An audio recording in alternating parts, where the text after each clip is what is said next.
part of your membership. Welcome everybody. My name is Peter Adam. I'm the President of the Space Association of Australia. It's Michael Adula, the Vice President, and most of the committee are here, I believe. Welcome to new people and people who've been here before. You've been here before, welcome. Please feel free to sit in where you want. And I think we have to do something about the gender balance, but anyway, we'll see what happens. So tonight we've got another packed program, and hopefully you'll have a great time. We are webcam streaming again, another experiment. This time we've got a camera focused on the screen. I hope it's going to be better quality and more contiguous, and we'll see how we'll go. So a few little housekeeping items. As people may or may not know, our sort of schedule or our meetings has been the fourth Monday of the month. That's been for sort of the second half of the year since we've moved here. And if you do your extrapolations, the fourth Monday of the month in December would be right in the silly season. So we're not going to have a meeting on the fourth Monday of the month in December, but we are going to have a social/trivia night. This is the third annual trivia night for the association, and we're joining the Brains Trust this year, so it's going to be very challenging and should be a lot of fun. It's been great for the last couple of years, honestly. So that's going to be on Monday, the 7th of December, right here at 7 p.m. We've sent out the email to that effect. Hopefully you've got it, and it's on the screen. There we go. Right, so if you're not getting emails from us, come see me or Stuart or one of the other guys. I'll actually fill the sheet out and put your email address and phone number and name on there, and we'll make sure you're on that list.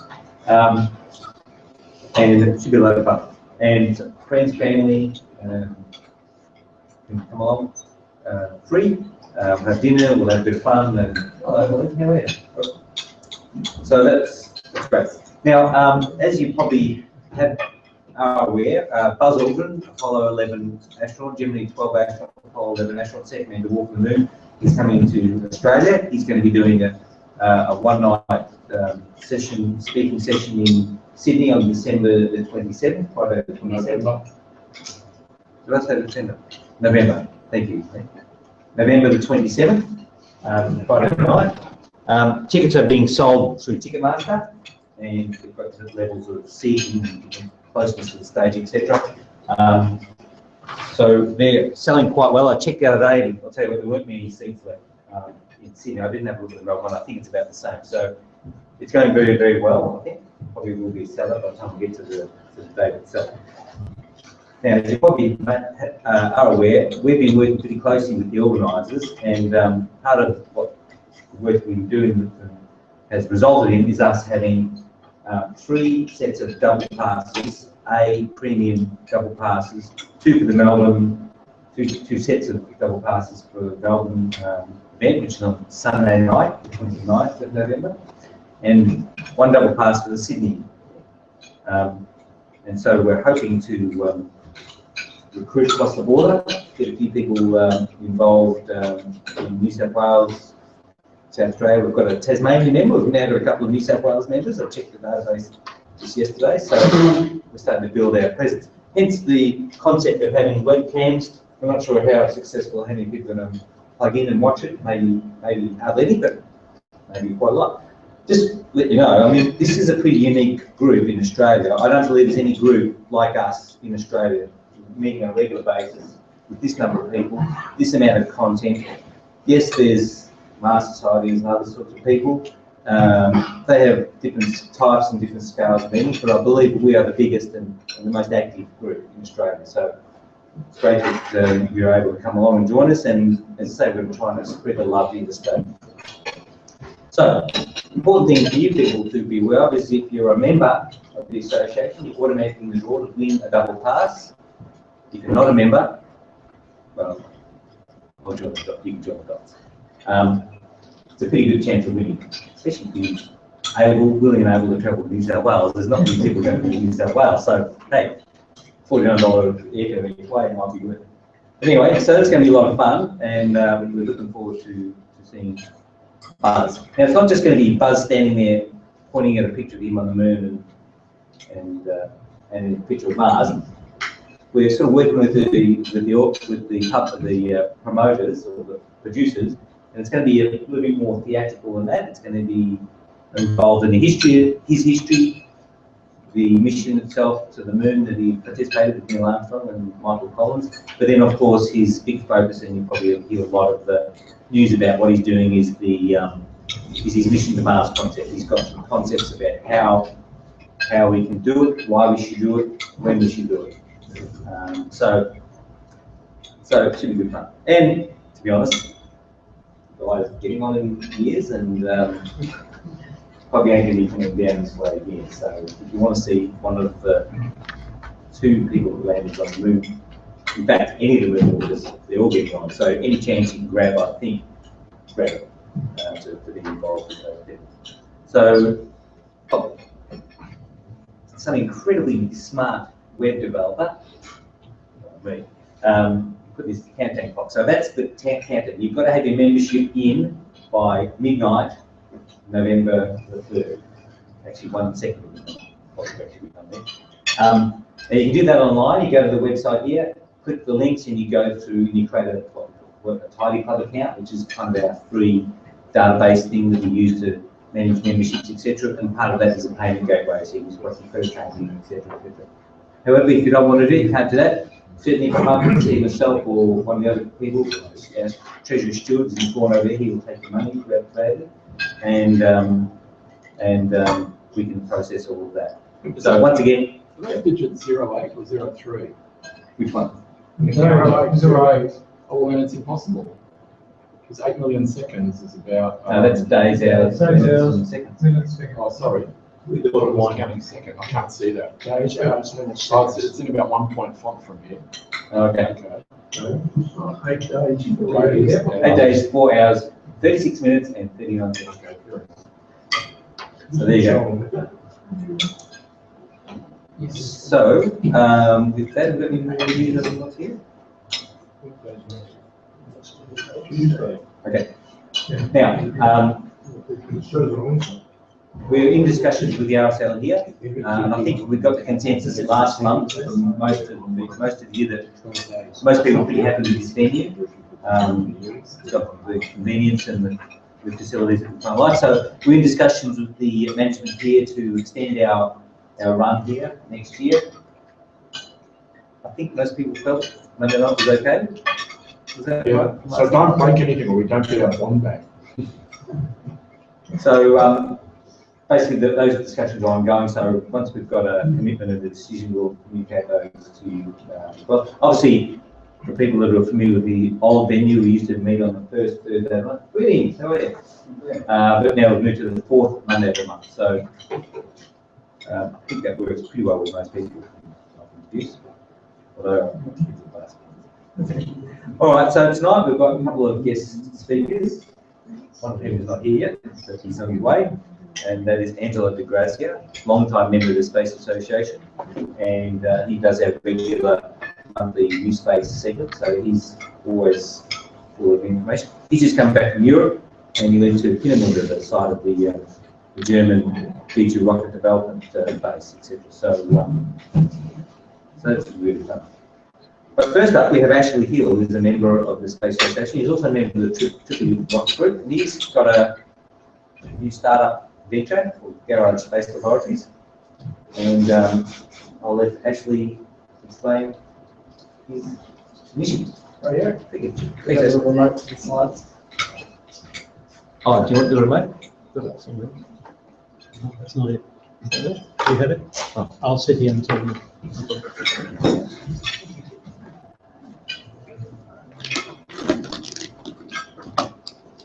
All right, so Garage Space Laboratories, it's a new kind of community that I'm trying to get off the ground. Basically, the idea is to have a community for home-based space research. So if you're doing any kind of work at home, in your garage, that you think will be able to benefit the space community and industry as a whole, send me messages and we can get it up on the site, and get proper documentation and get your comments, feedback, etc. going through it. If you want to get the slides or anything, I've got a wireless set up at the moment called GSL.space, the password GSL.space, so just connect to that and you'll be able to connect with credit accounts and things. Next slide. Alright, so online, basically I've just been doing space stuff for about 10 years.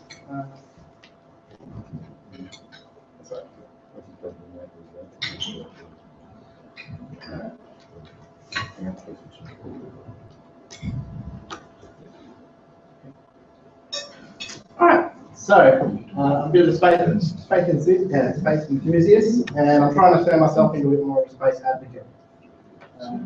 My goal is obviously to get us off the planet. Personally, I think only colonies in a terraform Venus, but that's a long way away.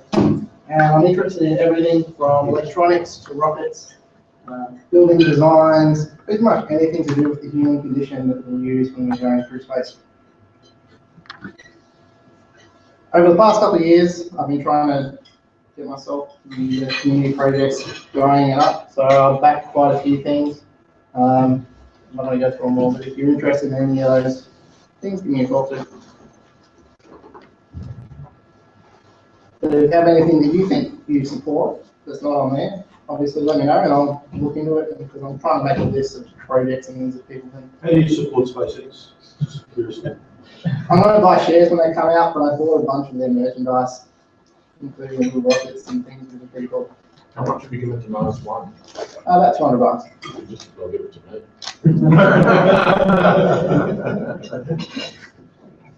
Alright, so what is GSL? So fundamentally, I'm finding it's about space advocacy. That's what it's all about to me. I'm still working on the design, development, and the idea. So if people have better ideas, then obviously I can get time for that. But this is where I'm at the moment. So what is the GSL core items? So work and design. So you've got the GSL space domain. People can go and visit that anytime they want. And it's got two parts underneath it at the moment, which is a GSL blog and a Wikipedia page, where any comments that you have and things will be done there. So the GSL blog mostly is going to be an opinion-based page. That's where you can type in what you think, what you feel, any kind of feedbacks and things. And the Wikipedia page, I'm going to try and make sure it's all fact-based. So if there's any facts and things, you go across it. I've started a Facebook page and looking at a forum side as well. So if people want to have discussions and topics in particular, but haven't got that far yet. I'm in the process of securing the site to make sure that people don't misuse it. So if you have content and things, get in touch with me and I can make sure you get accounts. So again, just more the GSL blog for write-ups, feature articles, rich content like videos where personal opinions can be made or specific topics addressed. So, the Wikipedia page is non-opinion and fact-based items. Lists of space research people can try, critique, and it follows some form of strategy, but also trying to make it generic enough for anyone in the space enthusiast to follow. Things like documents, briefings to advance space knowledge, documents for projects that schools can do, and results and write-ups, projects people have done, and documents and projects people can support. I just put this in there just to try and give an idea of one of the things that I'm trying to do, just to try and get people to see that there is things that you can do at home. In the case of this, it's I heard a claim that 100% pure silicon oil has halves of hard radiation per inch that it absorbs. Whether or not that's true, don't know. Obviously, you can design an experiment, try and figure out what benefits it's doing, some notes and try and figure out from there. Once you get the information, you can then publish it online, have a write-up and know conclusively. I'm my ignorance, what's 100% pure silicon oil? So they use it in transmission fluids now. Let's go one side back. Do you mean silicone oil or Yeah, silicone-based oil. All right, silicone? But, Very. yeah. There's a bunch of other projects and things I've come up with. I'm trying to make a list, but obviously it's not significant. A few things I've been thinking about doing is things like soil and water seepage. So if they do have an in-situ resource on Mars or the Moon, you take water out of the dirt somewhere, how long does it take to equalise and get back? Producing documents and resources so that you can meet your MPs, be a bit more knowledgeable, get a bit more information out there about what people are wanting to do and what they can see. Slideshows, presentations, YouTube videos. There's a whole bunch of different things on there. And there's a PDF of this slideshow on the website. Maybe a conference or produce content in other parts for other conferences. So if you want to do a united front to try and get more people involved in space-based research and space enthusiasm in general within Australia. So why am I doing it? To me, it's the difference between an enthusiast and an advocate. So, and it's also about me making a decision to take some risks, and take some risks and make some sacrifices for something important, and accepting and educating on some hard truths. So these three things up here, they've been weighing on my mind a lot the last couple of years. You can kind of guess what the first one is, but the other two are a little bit harder. 81 hours, 5 minutes, 33 seconds. According to Wikipedia, that's the amount of time that human EVAs have occurred on the Moon. I'm including 33 minutes that David Scott spent standing on the ladder. But, yeah, how big? To put it into context, it's just over 7 12-hour days, which is less than what people suggest you spend at Disney World in America. So, 0.15%. So, this is based on NASA data, obviously. So they get 0.5% of the US budget, which in terms of people terms is 0.5% of their taxable income. So, going through Wikipedia and Google and other online services, it turns out to be about 31.5% of their income. So we're just adding a little table here to go through it all. So 31.5 divided by 200, so 0.5% equals 0.1575%. So that's how much the average US taxpayer actually contributes to NASA and space in America. So going through here, I pulled out some Australian data as well. So if you're for the incomes on the left, so average Australian worker $74,724 raw. 0.5% of that, $373 a year. But obviously we're doing it based on the tax. So you pay about $16,000 tax without any deductions, which works out to be about $82.84. A little line there saying where the SAA fees come in. So the hard truth, to me anyway, is that we as the space community complain that space research in all forms is underfunded and unsupported. Personally, I've decided to try and support it as best as I can. Modern Western person will spend more time at Disney World, which is kind of depressing. And until recently, I thought I was an advocate, but in hindsight, I was just an enthusiast. So now at PSL, I'm trying to push the difference. So what have I got on my agenda for the next year? So obviously building and expanding GSL, trying to get some more documents and things up there. Looking at building an aquaponic greenhouse to use for my actual food supply and any type of automation and work that can go into that. And building a pressurized enclosure for testing 3D printed bricks, soil and algae and things like that to simulate Mars habitats. So what can you do? Obviously, if you do some research at home, I want to know about it. If you're doing anything that you think you've taken photos of and you think it's cool and the people want to know about, send it to me, I can put it online, or you can do it yourself. If you have any project ideas you would like to see people do, like classrooms full of school kids, some ideas to get them to do things, not just sit around and talk about it. If you have your own idea, ambitions for space advocacy and want to partner up or take over or do whatever you want, I'm free to assist. Or if you're a teacher or want to know, you can share some curriculum again. So maybe you want to have a think about ponying up some extra donations for SSA, GSL, any project really. There's a lot of things out there that could be beneficial, and an extra $20 from you could make a big difference to them. And decide where you're at. Are you an advocate, enthusiast, participant, observer? So the too long did not read. GSL is my way to encourage space advocacy in Australia and abroad. If you like it, support it. These slides are up on GSL already, and go from there. And I think that's it. I think it's a great idea. What do you do to differentiate your website and blog from the plethora that's out there? So far, I haven't seen anyone that's doing write-ups of research that people are doing at home. Obviously, there's a lot of people that do maintain their own blogs and things. I want to try and link it all together and make it so that people can access it.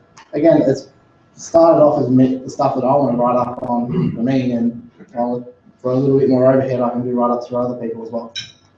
Right, you're in Gen Y, you're 30. What do you sense about your demographic with respect to space? Probably a lot of, I want to say apathy, but they grew up in this, it's not what they want. It's not what they thought that it would be. They thought it was all going to be Star Trek and type things growing up, as a lot of the Gen Ys did. So what would your strategy be? To reach out to them. Most of them Is that the target demographic? Is Gen Y the target demographic? No, my target demographic is going to be teachers. Is actually going to be my main one. I want to get projects up there that a teacher can look at it and go, this is a good thing for me to get 20 students to do, or 5 students if they're interested. And for anyone else, if they go, I've got $50 spare, I want to try and do something to make a difference.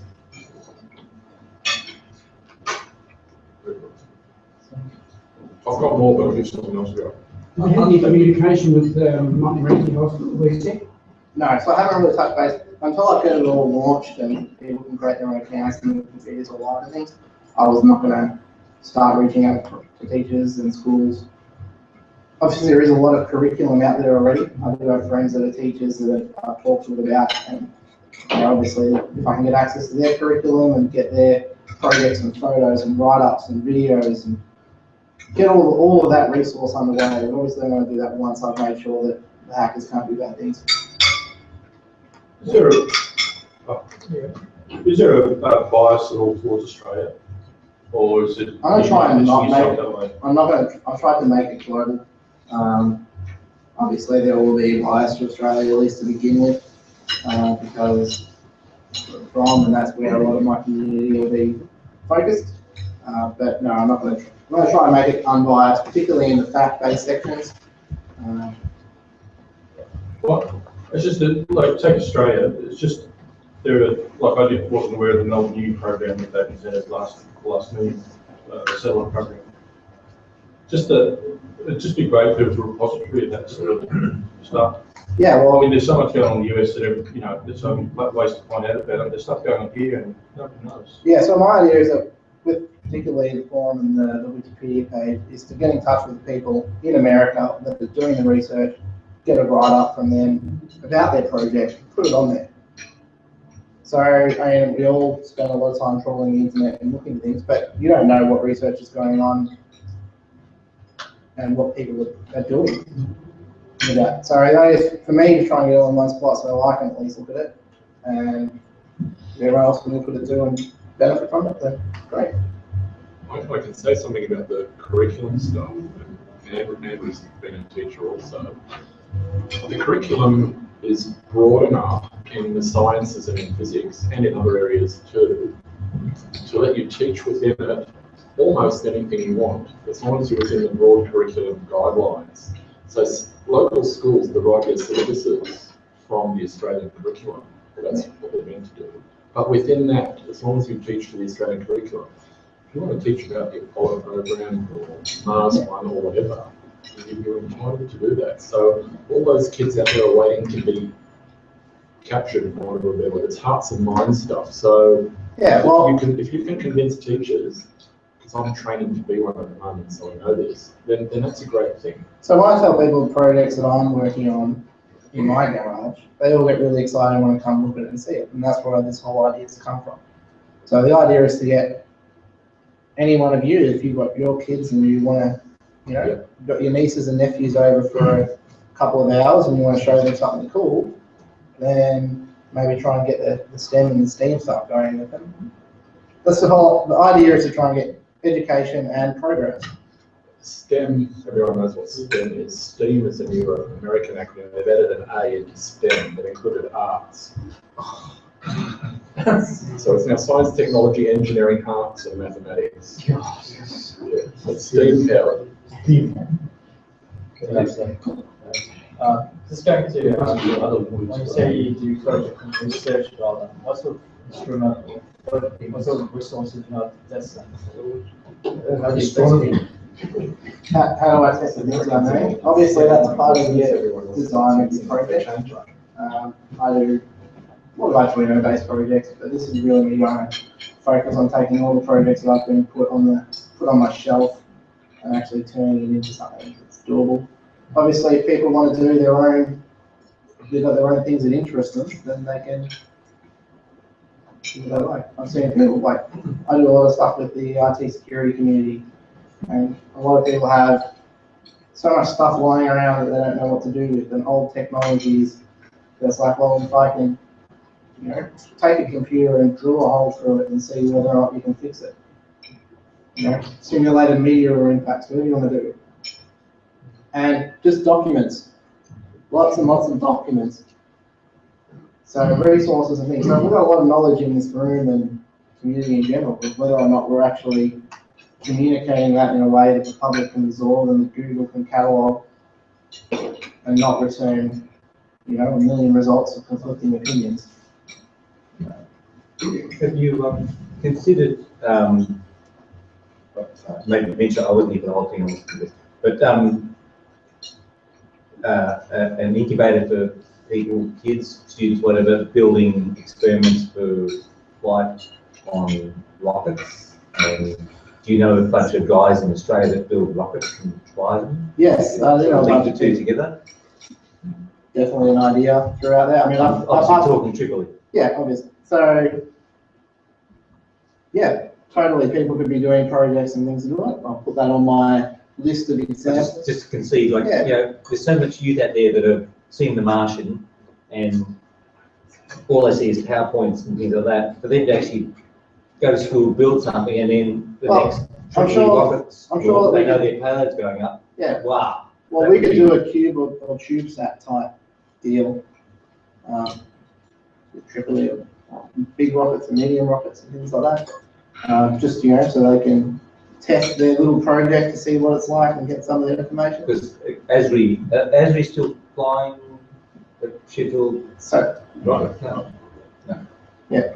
So, I mean, organisations like ASRI, they're a lot bigger, like in the Melbourne Uni Space program.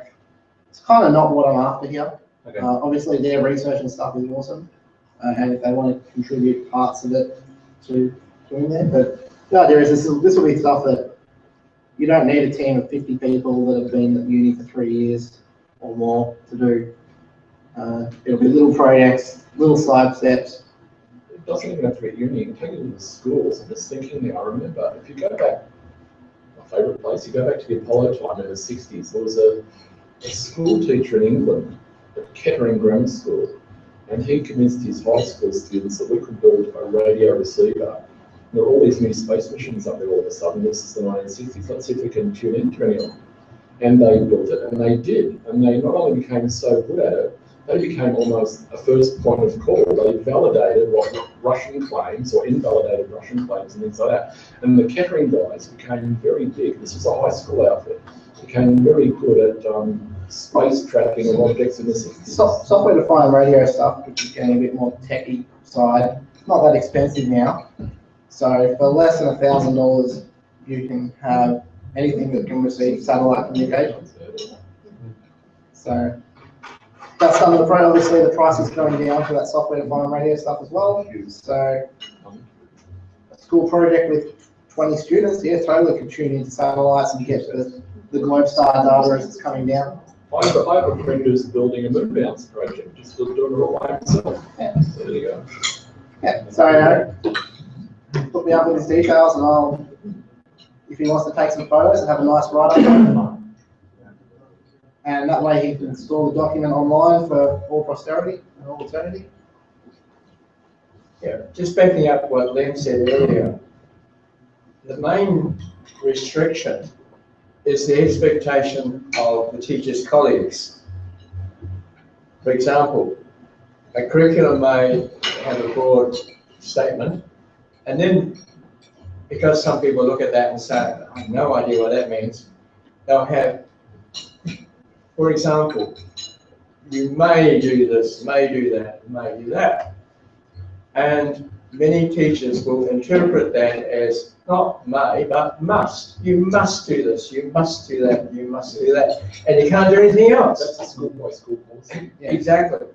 So I said the restriction is not the curriculum itself, which is laid down, but the interpretation of it by the teacher and their colleagues.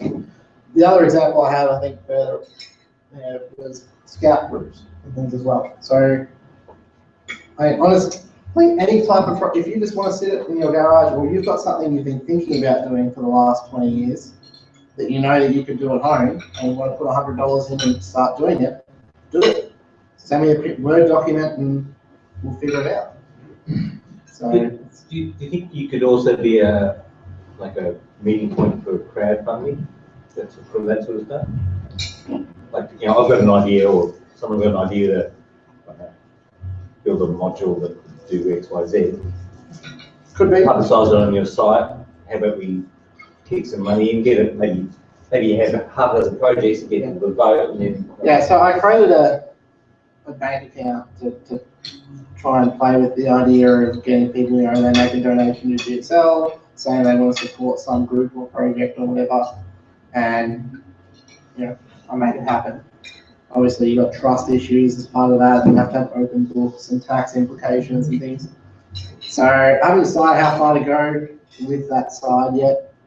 Obviously, donations would help me keep my own projects going at the very minimum. But whether or not it's worth the effort at the end of the day. There is a lot of, you know, Kickstarter type projects out there, and if you want to create a quick Kickstarter project for $500 and then socialize it on Facebook and on GSL, you know, in the forum section, sure. So does GSL have a Facebook page? So there's a GSL Facebook page, web page, forum. Yeah, but we can teach them. I haven't created a YouTube page, but yeah, sure. I mean, I've got my own posting there, Erica, so I can post the videos, but yeah, I should reserve my YouTube page. But so just the domain, GSL.space. I've got like a bunch of other domains, but the .space domain is pretty easy accessible and cheap. So I'll say you've got a good name. I've also got Global Space Laboratories, which I might turn into some sort of fake company in the future. But at the moment, Garage Space Labs and Garage Space Laboratories.com.gsl and .space. So, and if you want to have an email address, your name and GSL.space, I can set that up pretty easy too. The t-shirts? And t-shirts. Excellent. So, Actually, apart from the Victorian Space Science Education Centre, I was just thinking, the Victorian Science Teachers Association, do they still exist, Andrew? Do they what? Victorian Science. Yeah. The Science Teachers Association? Yes, they. Yeah, do they still exist and still active? Because they used to be very active at one point. I guess they do. They were in 2008 when I retired. Okay. So that's another. there are definitely a lot of groups that can benefit from being able to have an easy resource for small to mid-sized projects. So, These things would be a great idea. Instead of starting from England, or we could just raise it from the John there, run it on South South resources and funding that we can provide to you. So, Yeah, so I haven't gone through the process of contacting other organisations yet, because obviously I want to try and make sure that I'm not going to start selling something obviously that I can't deal with, or that I don't think is a good idea. At the moment, this is the best idea that I've got for advocacy. So obviously, if I spawn out extra ideas or extra sites or whatever, I'm in the domains, so it's nice and easy. Any other questions or feedback or? Excellent. Thank you, Ashley. Really appreciate that.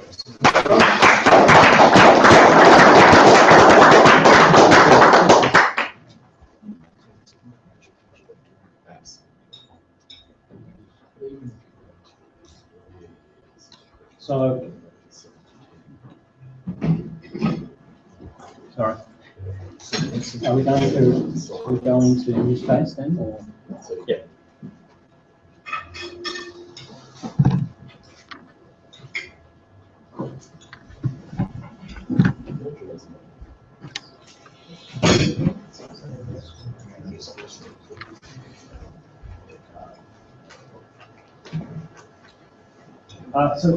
Angelo isn't here yet. Expecting him, I think, about 8:15 or something like that. 8:15, yes. Yeah. So we might go on to do the New Space News. Last month I wasn't able to present anything, so I've got some items basically from the last 2 months. So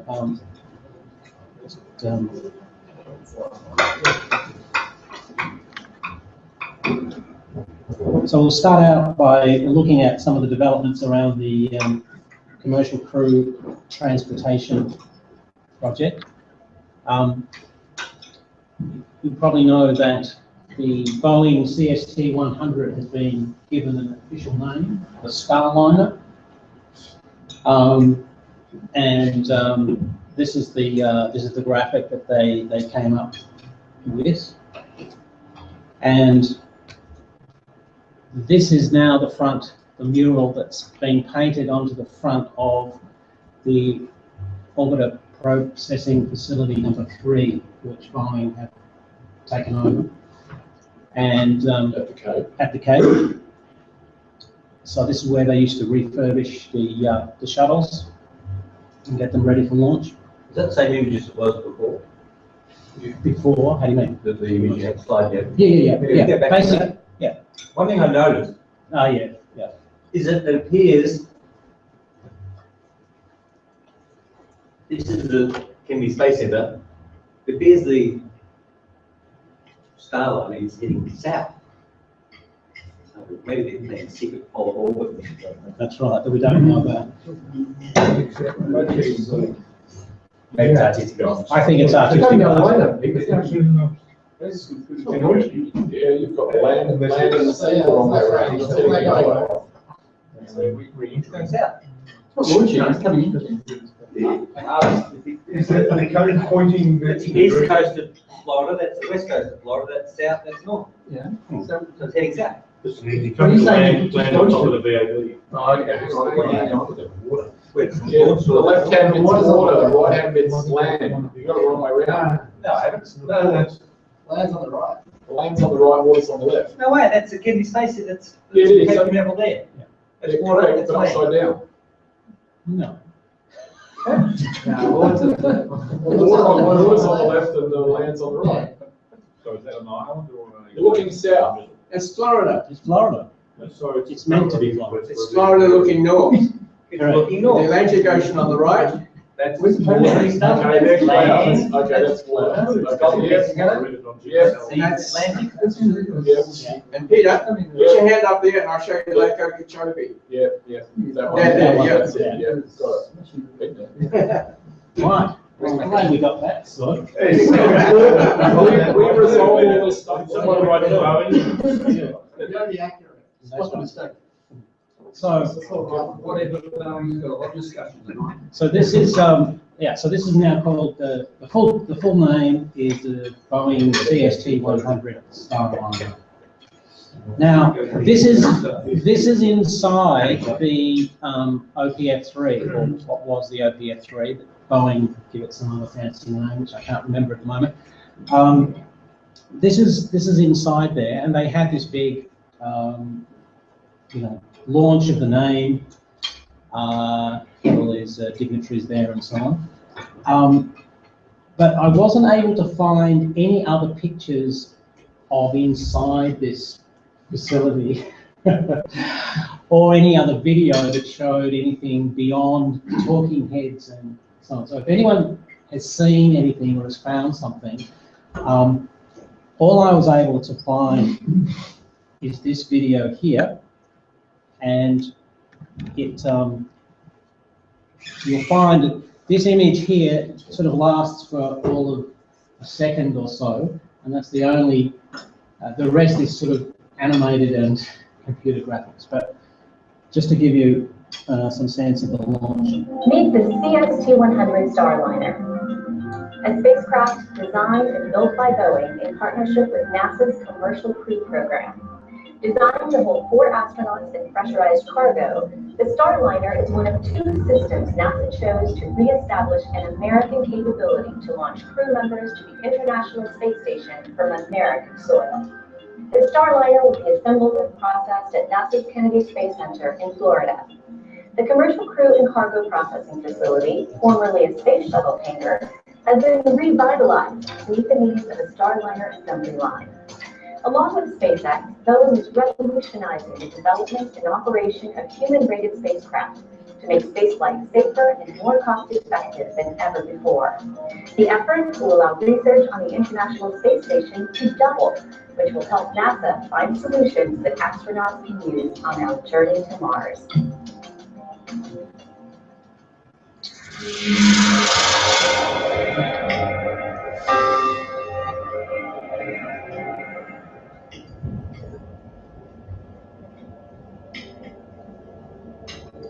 So that, as you saw there was just 1 seconds of that shot, and that's all you actually see of the of the actual place. So I'd really like to see inside this place, but and of course the clip ends in that ubiquitous journey to Mars tagline that is basically on practically everything that NASA produces at the moment. So.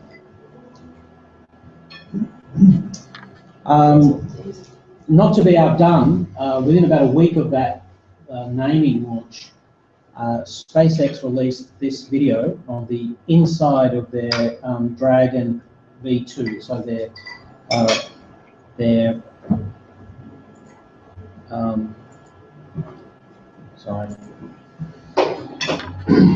so this is supposedly what the interior of the Crew Dragon is going to look like.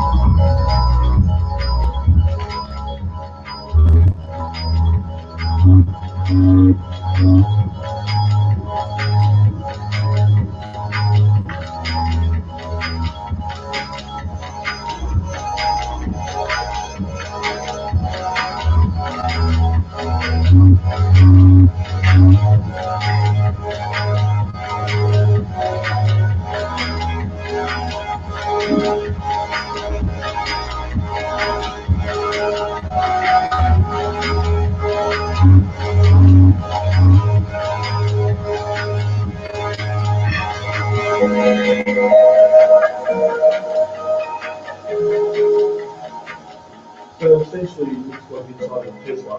Yeah. Well, that's the That's right. one of the There's no life support system. No. There's nowhere to go to blue. not man-made. There's nowhere to eat. I know. But they're So very good at producing these little clips. They are. Fantastic. they are. There's no And hold down it is points where inter- you want to grab onto something. It is interesting that That's an obstetrician story, that's a gynecological examination chamber. Yeah, it could be right too. The most important question is, where's the Velcro? Yeah. He's covering basically up Velcro. I do like the 5 buttons that they have. That's right, yeah. So it does look quite different from the original interior that they showed as part of the launch of the Crew Dragon. But, and this console thing, while still minimalist, is I think is also different. The orientation is different and so on. It looks like a scene from 2009. Yeah. So again, I don't know how realistic these are, but as I understand it, these are not computer animated or generated images. These are actual photographs of this mock-up. So, what was that? Sorry? It's a ludicrous move. The ludicrous one. That's right. Yeah.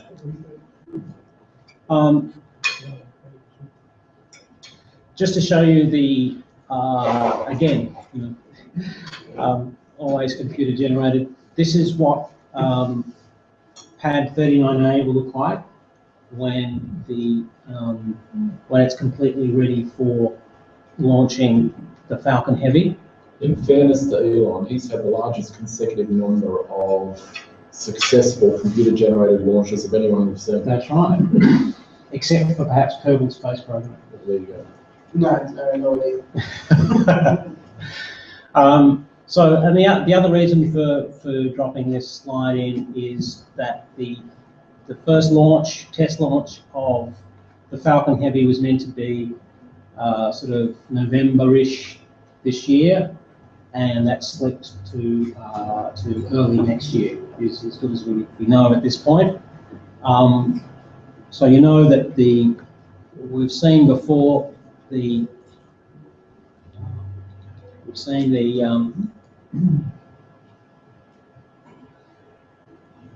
this building here is already complete, and they're building this ramp, and then of course they have to build the tower assembly. It's Elon's man cave. That's right.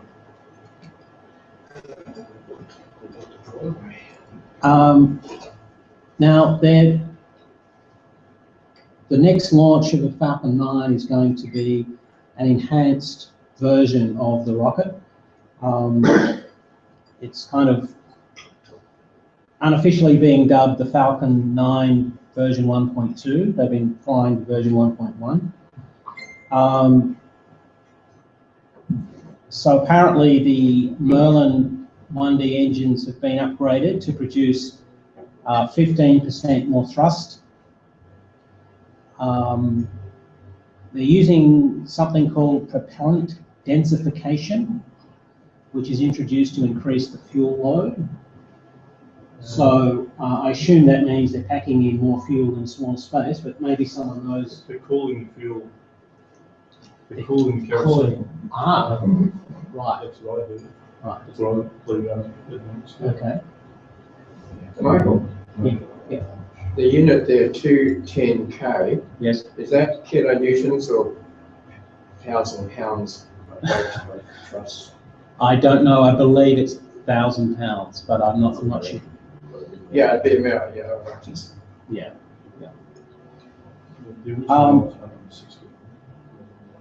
So with all of these different changes, there's going to be a 30% increase in the performance of the rocket, which is going to allow a stage 1 recovery, not only on low Earth orbit missions, but also on geotransfer orbit missions.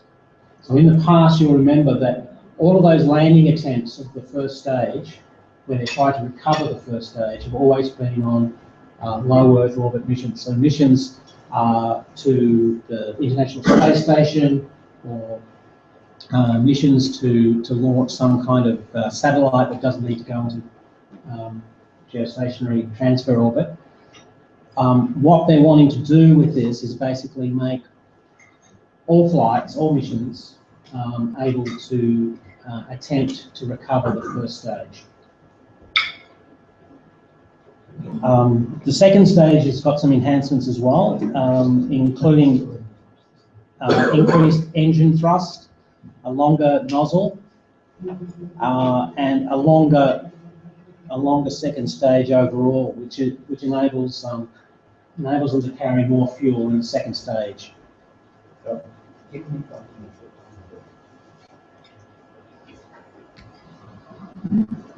This is a static test of that new upgraded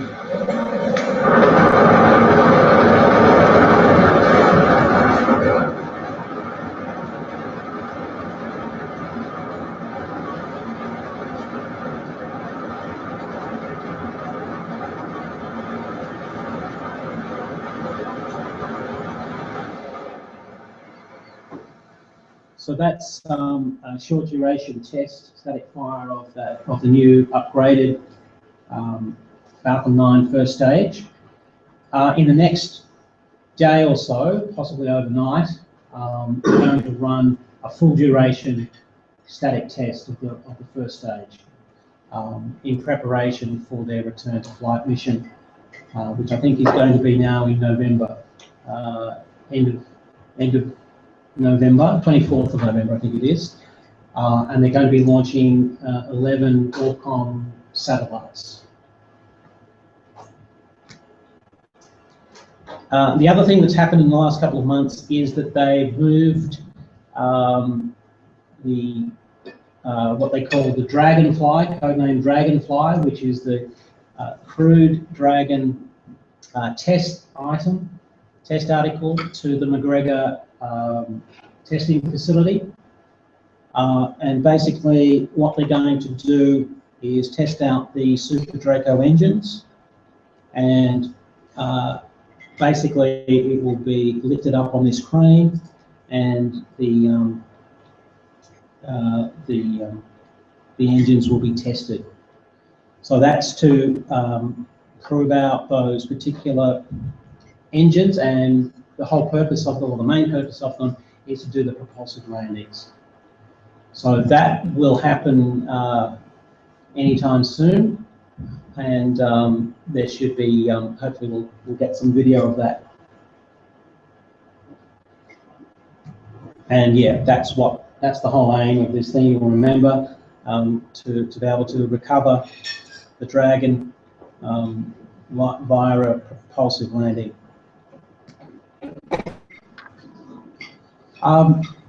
We've mentioned this before, the Lockheed Martin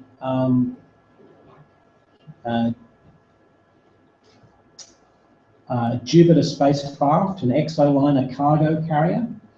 This was Lockheed Martin's entry, if you like, into the cargo resupply services contract number 2. And apparently during the month, during last month, during September, essentially it was quietly eliminated from that competition. No one knows exactly why.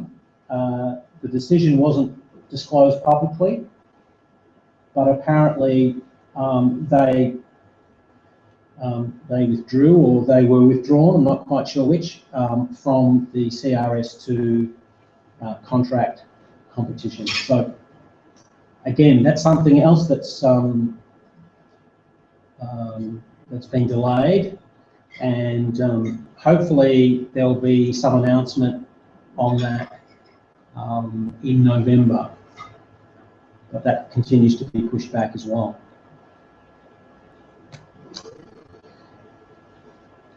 This is Jeff Bezos of Blue Origin, and last month they had a major announcement that took place at the Cape. Basically, they announced that they were going to build the B4 rocket engine and build a launch vehicle for orbital flights, and so they're actually moving to Florida, just outside the Kennedy Space Center, is where they're going to be building all this, the engine and the launch vehicle. And they have taken over Launch Complex 36, which hasn't been used for some time, since about 2005, I think it was the last time it was used. And I've just wanted to, so Launch Complex 36 is, Launch Complex 36 actually has 2 pads, and that's where Blue Origin will be operating out of, and where they'll be launching this particular vehicle from.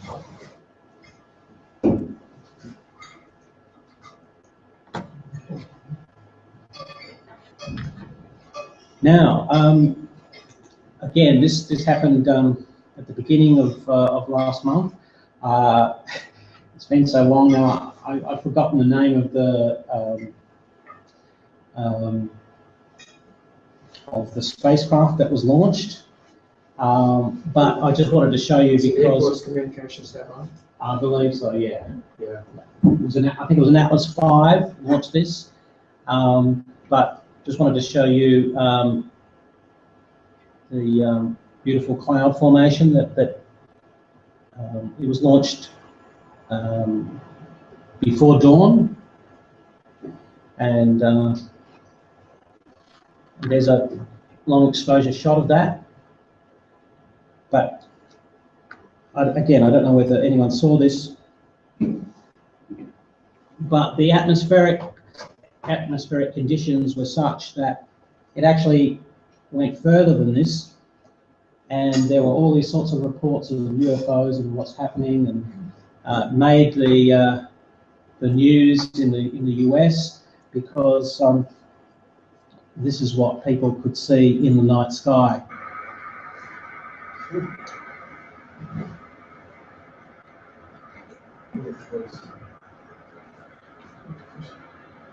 So, Peter Aylward and I actually watched that live on the radio station. oh yeah. And it was absolutely incredibly beautiful, which you can see there. But they never post. I couldn't find it on the net. There was a short clip with just a segment of it, Yeah. but I couldn't find the full launch video on the net anywhere. Well, most of these videos are all, amateur footage that Yes. people have taken up and down the Florida coast. Just mesmerised by this. So there's a number of different, there's half a dozen or more different versions of this, and you can see it flying over shopping centres and people saying, "What's that?" And, I said it was because it was lit from below, because the sun is just below the horizon. And that's quite freaky. That's a rocket, is it? No, that's the mothership. yeah, so that's the launch vehicle. It's rocket with the exhaust. Yeah. As it gets higher, of course, the exhaust expands out. It's got a height. There's nothing, no things at the bottom of it. So it's quite extraordinary. As it spells out of the rocket engine, it expands out, so it creates a big vapor trail. Essentially, it expands out where it's going. So that's staging. Is Is that when it hits that height? Staging, I'd say. Staging, The yeah. engine might have cut off. Yeah, That's when it that's right. penetrates the force field.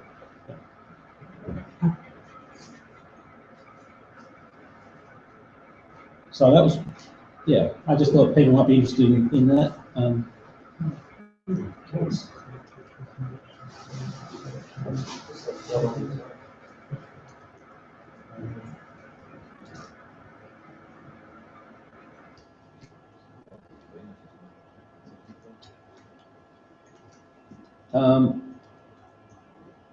Virgin Galactic is claims to be making progress on its small-sat launch vehicle.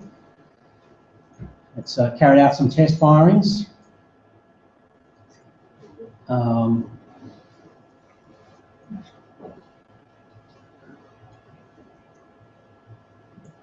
So we have to remember that already Virgin Galactic has a contract for 39 launches of OneWeb satellites, which is its first contract. So it already has, yet another example of, they still don't actually have a flying article, but they've got themselves a contract.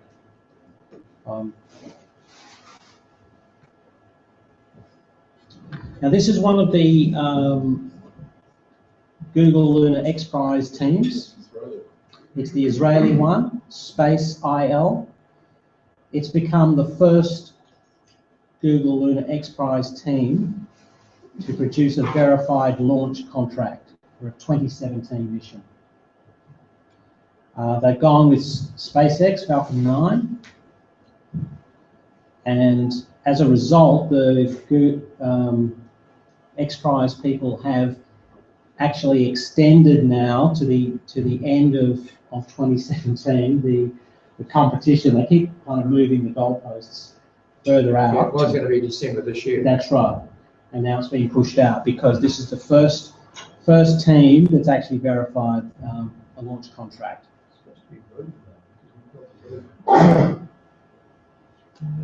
Yeah. Might be the mothership that'll be dropped down. Yeah, I wasn't sure about that because do they actually have to have a robot, or do they have to just travel more than 500 meters? Yeah, They've got to travel and it's got to be photographed. yeah, that's right, and they have to send back HD imagery of it. But So what are they going to hot fly? well, that's the point I was about to make. Is that I think this is the one that we have read some stuff about that we're trying to hop. Yes. So.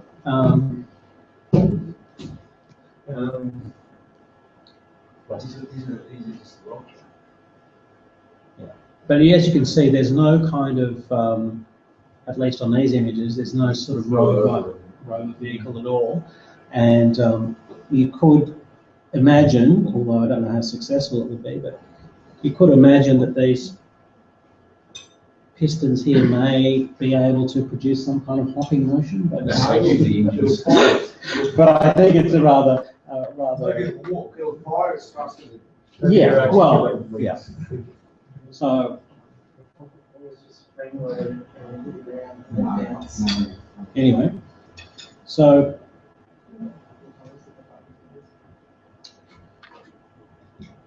So the Sierra Nevada Dream Chaser is expecting to start a series of unpowered flight tests again early next year.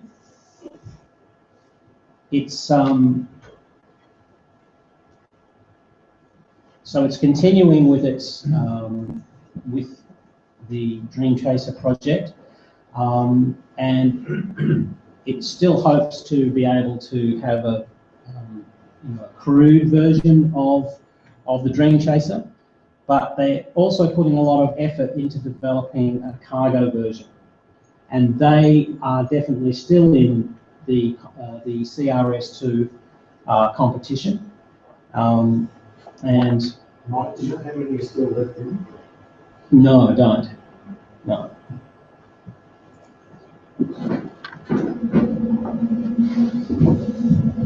So this is what they have in mind.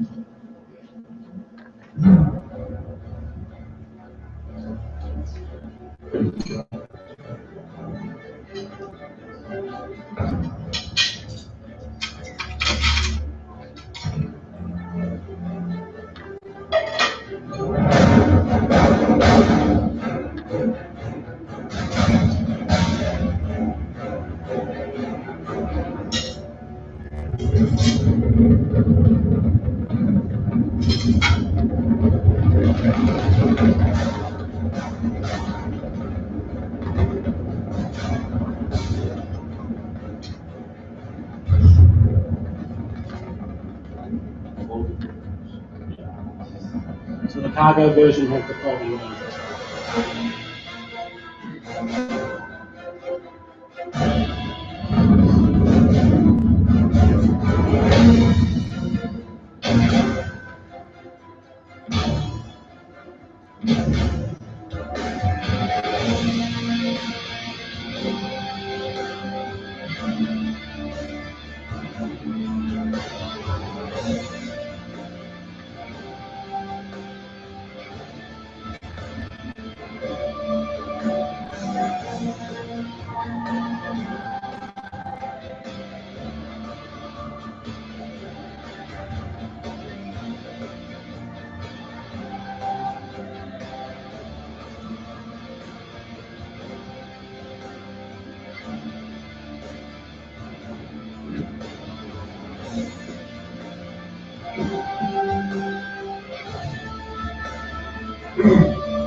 So Virgin Galactic is continuing its development of Spaceship 2 after the crash last year. And you can see it. You can see it here mated to the White Knight 2, so the launcher aircraft there.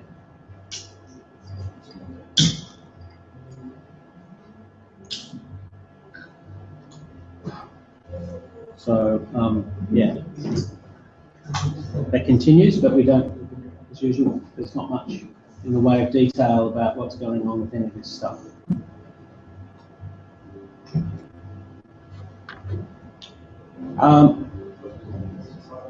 NASA has awarded $17 million for three firms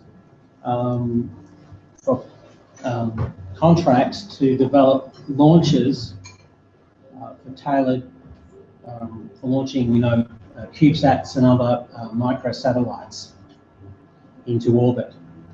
And the three companies that were awarded this money were Firefly Space Systems, who we've mentioned before.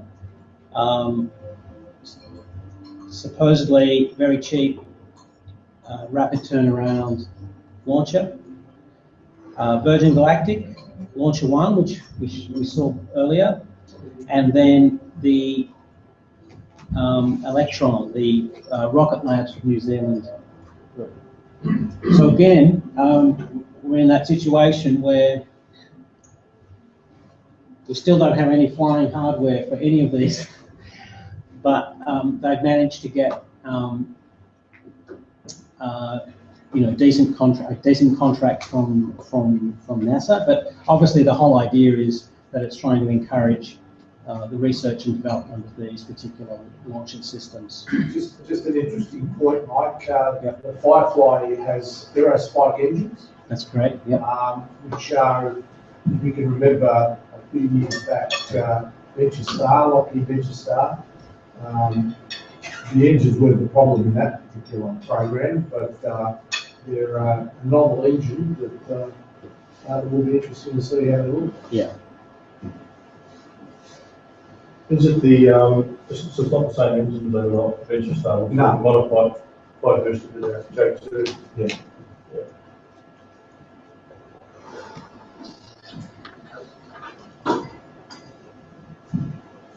And just last week, the Space Launch System passed its critical design review, and when they announced that, it also came out with a new paint job.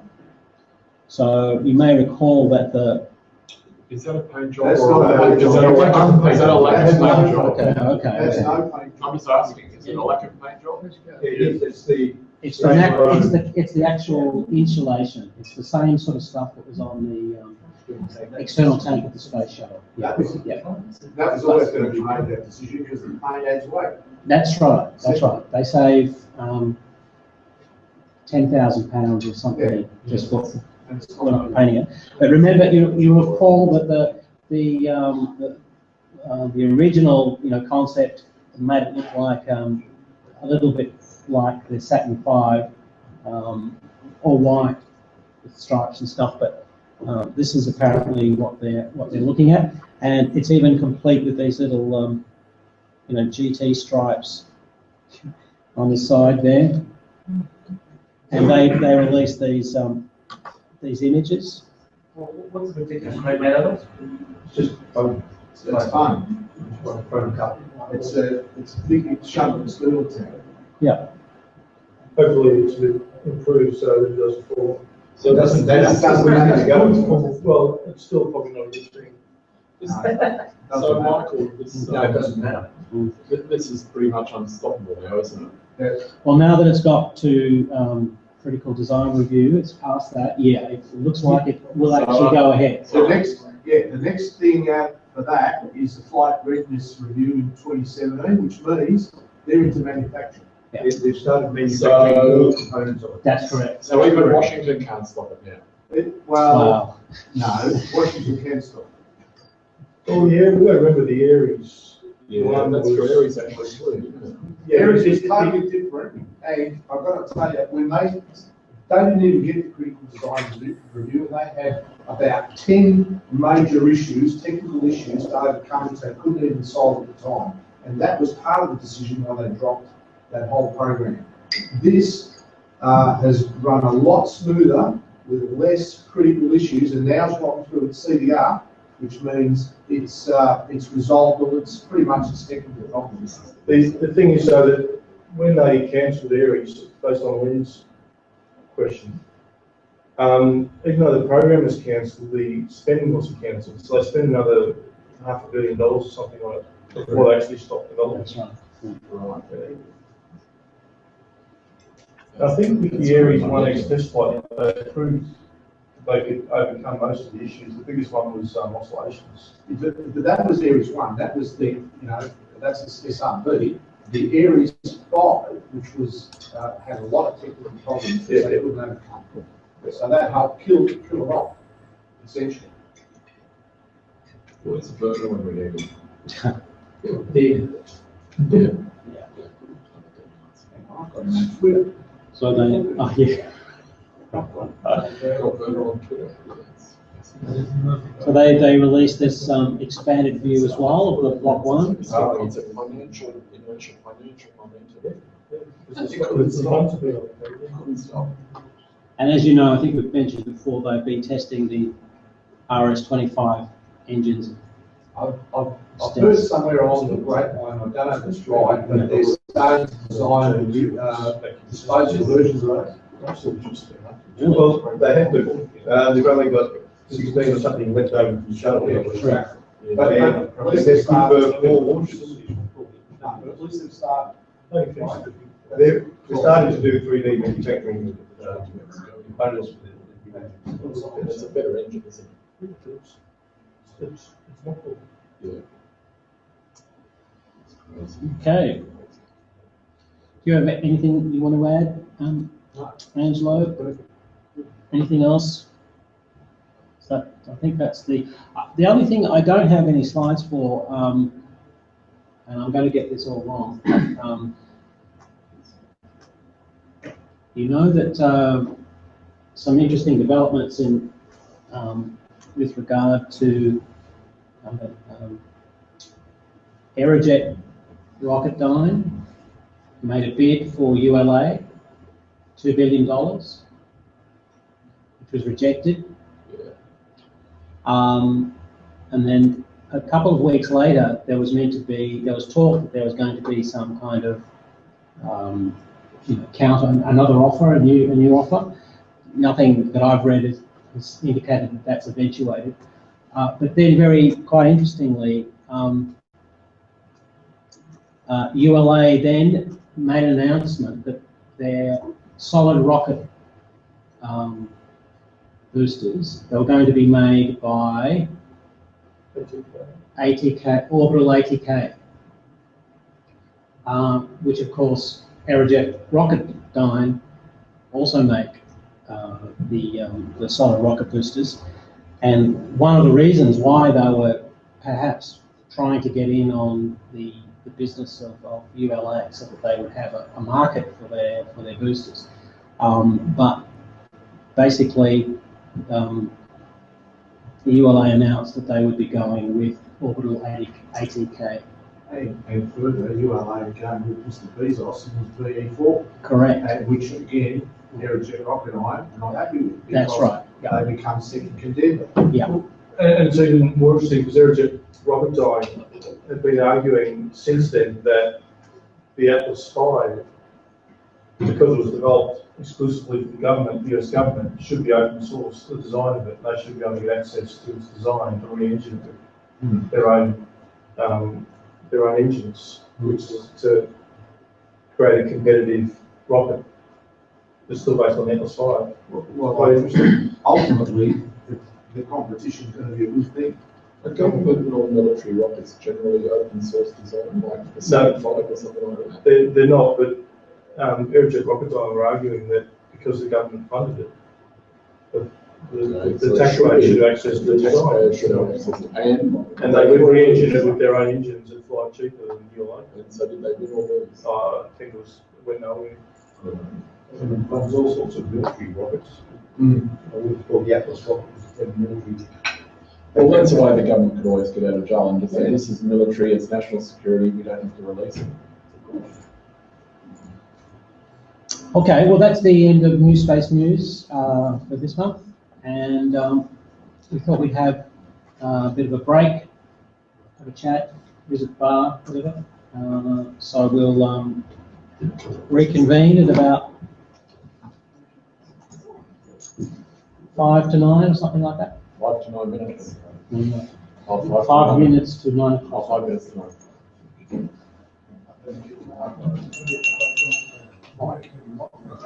It's universal. Right, you want me to sit here? Yeah, just we're going to resume, everyone. And at great expense to the Space Association, we sent our envoy, Angelo, and his wife off to Europe first class. This is the thing that your membership pays for. No, Angelo did on his own point and managed to pry his wife away a few days to get out and see some space stuff. Can I put up my wish list? Just a few days. Absolutely. Okay. And I believe the marriage is still holding together, but I'm not certain. It's a day-by-day thing. Let me tell you, thanks for the introduction, Peter, but I can tell you by the time we got to Frankfurt, which was, we drove right around Germany, ended up in Frankfurt, I wasn't allowed to talk about the Romans, the war, aeroplanes, rockets, and space. So I had very little to talk about. So you had to talk to your wife. And it was disastrous because all she wanted to look at was Schlosses. And Schlosses are castles. I'm over castles. Anyway. So basically it's a simulated long duration mission, was it? And, yeah, absolutely. But just to give you a bit of insight. The Stars one starting to sound good at that stage. I must say, I was in Europe for 4 weeks, and 4 weeks was enough, let me tell you. When we went to the States in 2010, it was about the same, and you start climbing the walls after about 4 weeks. So it was time to come up. But I spent about 10 to 12 days in Germany, and for one way or the other, because I had the brother-in-law there as well, and my wife is of German descent, so we saw relatives down there, I convinced them that Poonemunde should be on the itinerary. And and I sold it. It's a nice forest. It's on the Baltic coast. You're gonna love this. And it was. I've got to tell you, it is a pretty place and it's a lovely place, but you can't hide away from the history. So we were there on the 1st and the 2nd of October, and just a little bit of history, on the 3rd of October 1943, the Germans launched the first successful V2 out of Peenemünde, okay? And it was after the three previous attempts that had failed, and they actually got one off the ground. It wasn't until 1944 that they actually started to drop them on London and a few other places. So just to give you a bit of context, because from 43, was it 42, one of those dates, to 44 was really developing the rocket for mass production. Anyway, let's start. There's a couple of little sidetracks here, so I hope you're all history buffs, you like aeroplanes, and you like things about the Third Reich. On the trail, went to Germany, so we do have a little, Yeah. Which one is it? The top one? Second from the top, I think. Okay, there you go. So we started off in Hamburg, and we got to get to Berlin, but in between there's a little place up here called Peenemünde, and so that was a little detour. Oh yeah. Okay. It's on the way. Huh? And then we drove down to see some rellos up in Saxony, a place called Chemnitz, which used to be called Karl-Marx-Stadt, for those interested. Igor. And then we went down to Nuremberg, Munich, Black Forest, had some Black Forest cake, and to Frankfurt, and back to Melbourne. And this is, for those that don't know, this is where Germany, this is the current Germany. It used to be slightly bigger in 43. I think it took in most of Europe. Anyway, so this for me was going full circle, okay? Because in 2010, I was privileged to go with some of the colleagues here from the association. We went to the Cape and saw this man, Werner von Braun's brilliant work in this rocket, which amazes me every time I see that picture. He also developed that, the Redstone at Redstone Arsenal in Huntsville. But when you look at the bottom of that, geez, it looks like that. Funny that, because he was the one that actually developed the V2. And it turns out that he was the one that actually selected the spot, Peenemünde, okay, back in the late 30s, 36 or thereabouts. Okay, so first stop, Hamburg. Big, all the shipping containers come from Hamburg, as you know. Of course, you can't, they call these U-boats. These are not U-boats in my language, these are Russian subs. So, you know, we do the literally obligatory tour, but then we went to a place called Miniature World. Loved it. And of course, Miniature World wouldn't be something without an airport. And Mike, do you want to see if you can run that little video? Mm-hmm. I want to show you something. This is absolutely amazing. And here they are. They all go around and do all their stuff. And there's a huge airport. We've got Concords, 747 Airbuses, everything. All right, you want to just stop that? We'll see if I can jump to the next slide. See one taking one. All right, now click that one. Oh, it's another one. Click that, and lo and behold, holy cow! They land. They've got a pin, and once it lands, the pin drops, and the things are on their own, and they're computer guided. And we saw a bloke actually wiring the holes for these things, using wiring these little tiny armatures. Anyway, next one. Mike, do you want to have a, I don't want to play all these videos, but just give you a bit of an idea. Next one. Oh, sorry. Let's see if I can go to the next one. Okay, and they even go at night. So what happens is the lights dim, everything goes at night. Do you want to play that, Mike? Yeah. And you'll see them doing their thing at night. Here it comes. There's another landing. All right. You want to stop that? Yeah. And play this one. And of course, we've seen the landing. But what we want to see is the takeoff.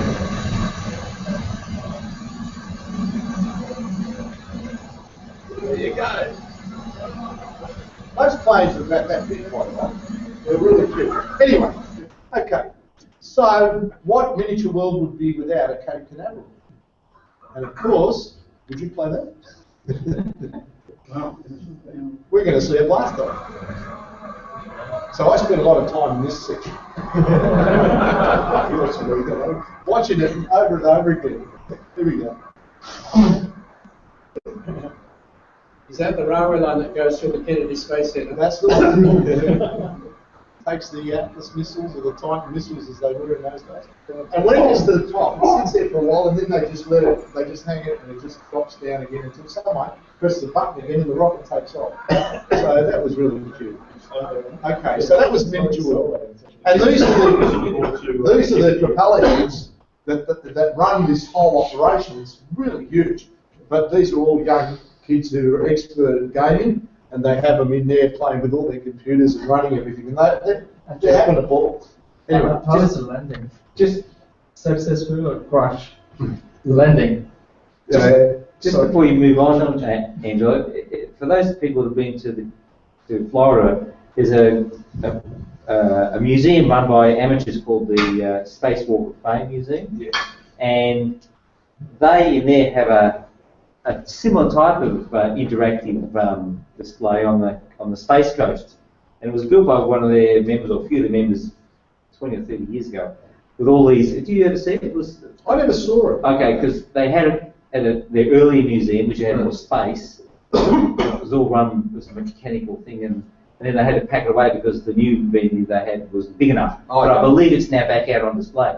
But it's all these panels, and it goes through the early, when it was swamp and orange groves, and then the early pads, and then the build up to the Gemini and the Air Force, and then the Apollo and stuff, and all these things flip over and rockets take off. It's just fantastic. But it's all mechanical. It's just brilliant. Like history repeating itself, they ought to go and hire some Germans, and they will fix up their problems, no doubt. They are masters at this sort of stuff. And they'll get far more fuel economy than they normally get out of the space. Okay, for the Monday. So we left Hamburg, and we drove up the road there and took a little bit of a detour. We went past Rostock. We didn't actually go to Rostock. As you know, all this was East Germany. Okay, so it's not East now, but it was in those days. And you actually come across up to the island. You drive down one of the roads here, and you come across this bridge here. I'll get to that in a second. Okay, you come across a place called Wolgast, and you come across the bridge, and we stayed around here, but that is Peenemünde. Now, interestingly enough, I think it actually went a bit beyond that. It is a huge tract of land. You can't actually go and see all of it, because a lot of it's restricted. A lot you can't go into, and I'll show you that later. Why is it restricted? Well, there's a number of British bombs still sitting in the ground there. So not the stuff they don't want you to see because of your expertise. Pretty much. And and I'll come to that later. But I'm sure you can get guided tours. I wasn't there long enough. I was only there 2 days. You can get guided tours because you go to this place up here, and it's also an old Soviet naval base. And airdrome, and they used to have, when you used to see the pictures on TV, and they used to have the Warsaw Pact manoeuvres and stuff. Well, guess what? Along these beaches here, okay, that's where they used to do them. And they have the airfield up there where they used to have all the latest Russian aircraft stationed there, and you had the submarines and various other naval ships in the harbour there. So you can come into this area, Peenemünde, but in the days of the Reich, from about 1936 on to 45, this area was heavily built on, and there were a lot of people. I mean, I've read up to 10,000 people working in this area, so it's a huge facility. So we stayed somewhere up here in a nice little German shack. I'm sure the Some of the operatives here would have had a few drinks in there every now and then.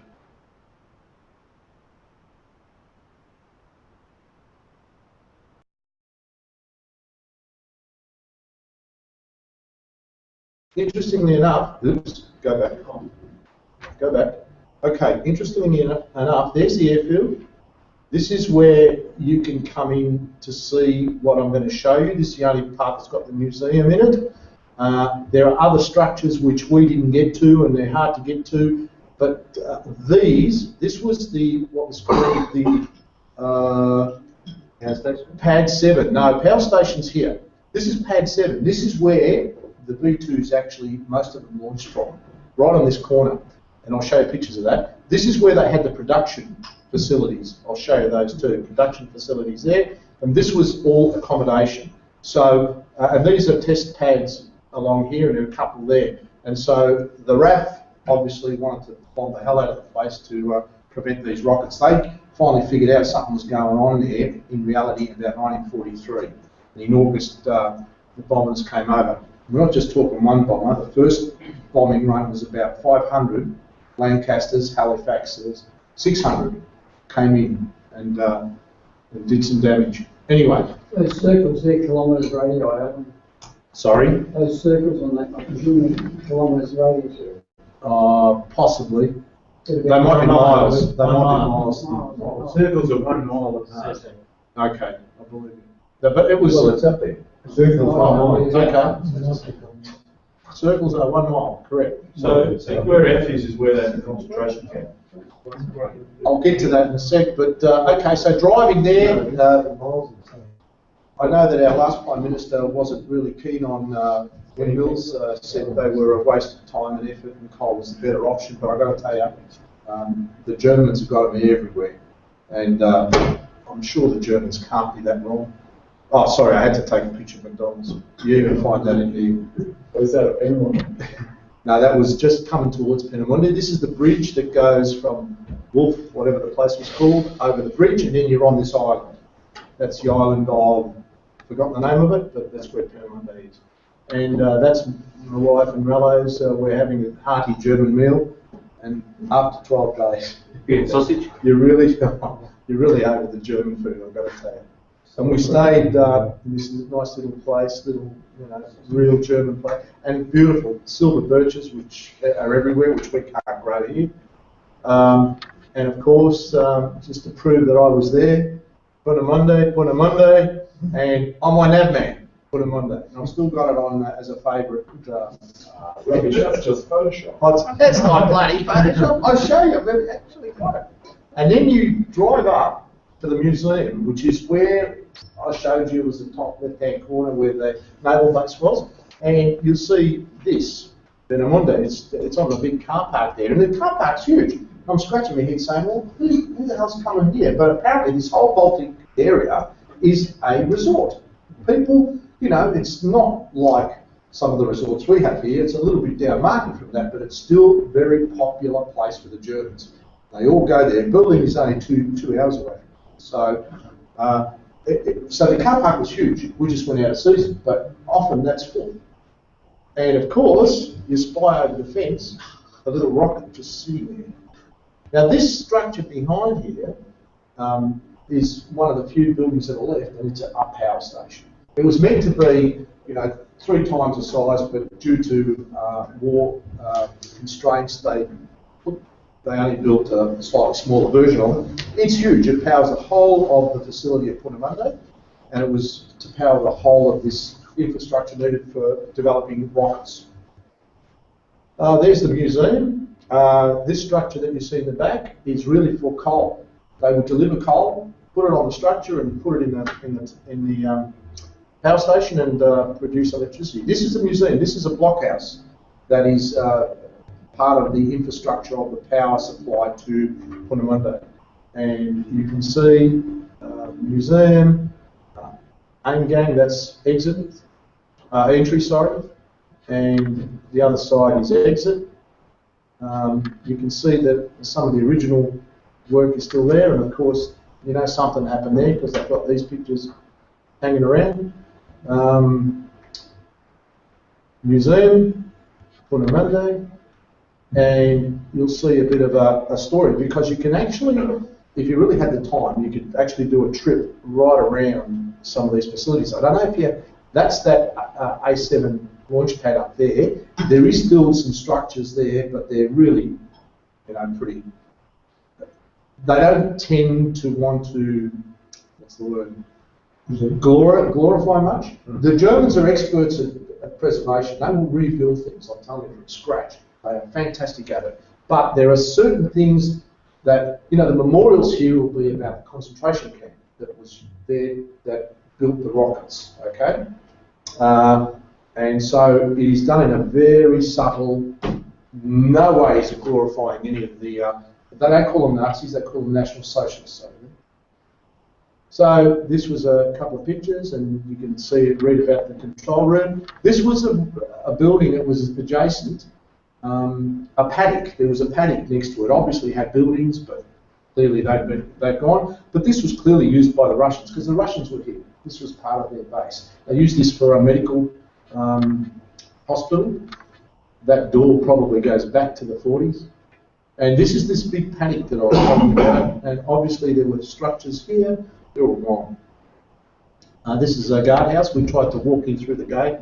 Some bloke stuck his head out, swore at us in German, and so we left. But I couldn't believe it. It was a bit downtrodden, but he still gave us some grief. Again, just walking around. We went 2 days. This was the first day. Went around, looked at some of the stuff, looking up the road, and you see this big conveyor belt that used to take coal. And there, just in the back, you can see, spot this little thing. The B1 was developed at Monday.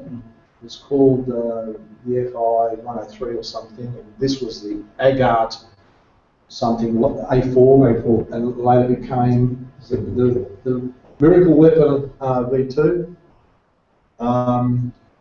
This was me, going crazy, taking pictures, digging up the dirt, seeing if I could find anything.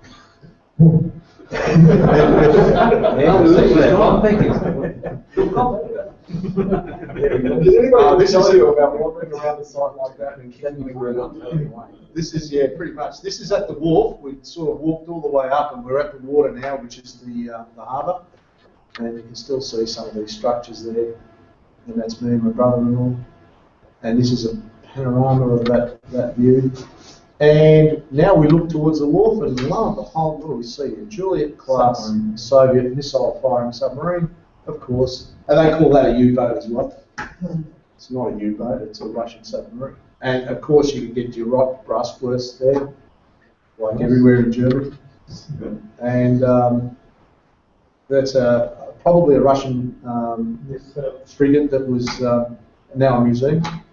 And there was the Russian sub. We went up to the sub and checked out, these are rocket launchers, by the way. The sub would surface, these things would basically come up. There's got 4 of them, 2 in the front, 2 in the back, and then they fire their missiles. They're, I think, I can't remember, I'd be guessing, whether they were anti-ship. Did you go on it? No. I don't know where this came from. Like from the British, maybe.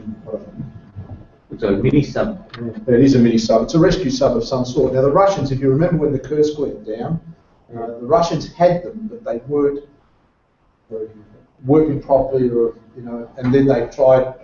Days later, they asked was it the Norwegians, Igor? The Norwegians came in with their rescue sub, or the British, one of the two, and they used theirs. It was only 100 metres down. And anyway, so there are the missiles, and the sun was in a way you can see it. And of course, we've got a little Moscow-esque statuette to the sailors, Soviet sailors that were there. Then we decided we'd go to the beach. Okay, so we've left the museum and we've gone back down the road, and it kind of looks all, like this. And we walk down to the Baltic coast, and this is looking back up towards the road. This is looking towards Monday. That's where the rockets, you would stand on that beach, I reckon, and have this fantastic view of the rocket. This is looking the other direction. This is looking towards what's next to Poland, I think. Poland would be over the horizon there. And this is straight up the beach to Peenemünde. This is, the shot to say up here. Now, this was a sign. We came back off the road and we came to the car park and looked at this thing. And of course, my German wife and German brother-in-law couldn't read the bloody thing. So, anyway, bottom line, it says danger, unexploded ordnance. So don't go in there. And there's a fence. And they have a memorial. And it talks about, this is the hangar F1. I'll show you a picture of that. And, it's a memorial to the, in the early days of Peenemünde, the labour was forced labour, but it wasn't concentration camp type labour. Because production had to be increased, they eventually put concentration camps there. And that, from 1941, 42, that was all that they used throughout the rest of the war. So this is a memorial to all the, the forced / concentration camp people that died there. And this, it's interesting to know that the V2 is the only deployed weapon system in recorded history where there were more fatalities on the transmitting side than the receiving side. I can believe That's a fact. That's a fact. They had 3,000 people at Peenemünde at one time, concentration camp labour, building these rockets. And Werner von Braun was there at the time. Well, he was there. He So didn't seem to know now, about the concentration. You know where that beach that I showed the picture of? That's where that was. And where I was, see that road?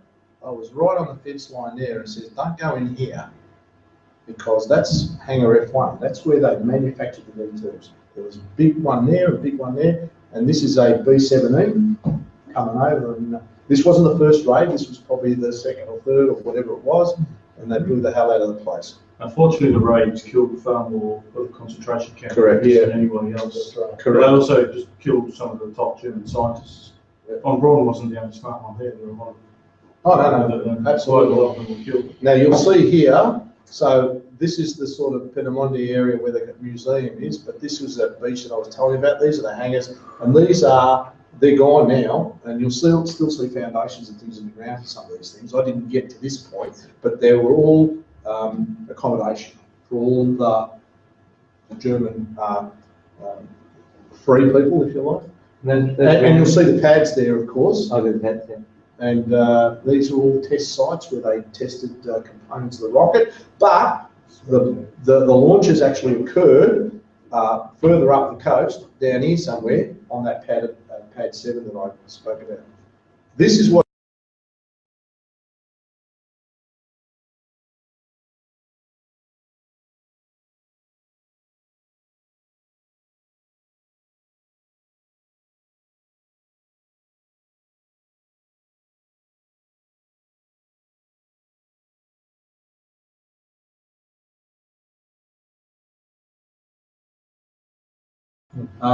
in 1943, the English, as they would through reconnaissance flights, would look for things, and they spotted rockets, and they'd already had information coming out of various spying networks that they had going in that area.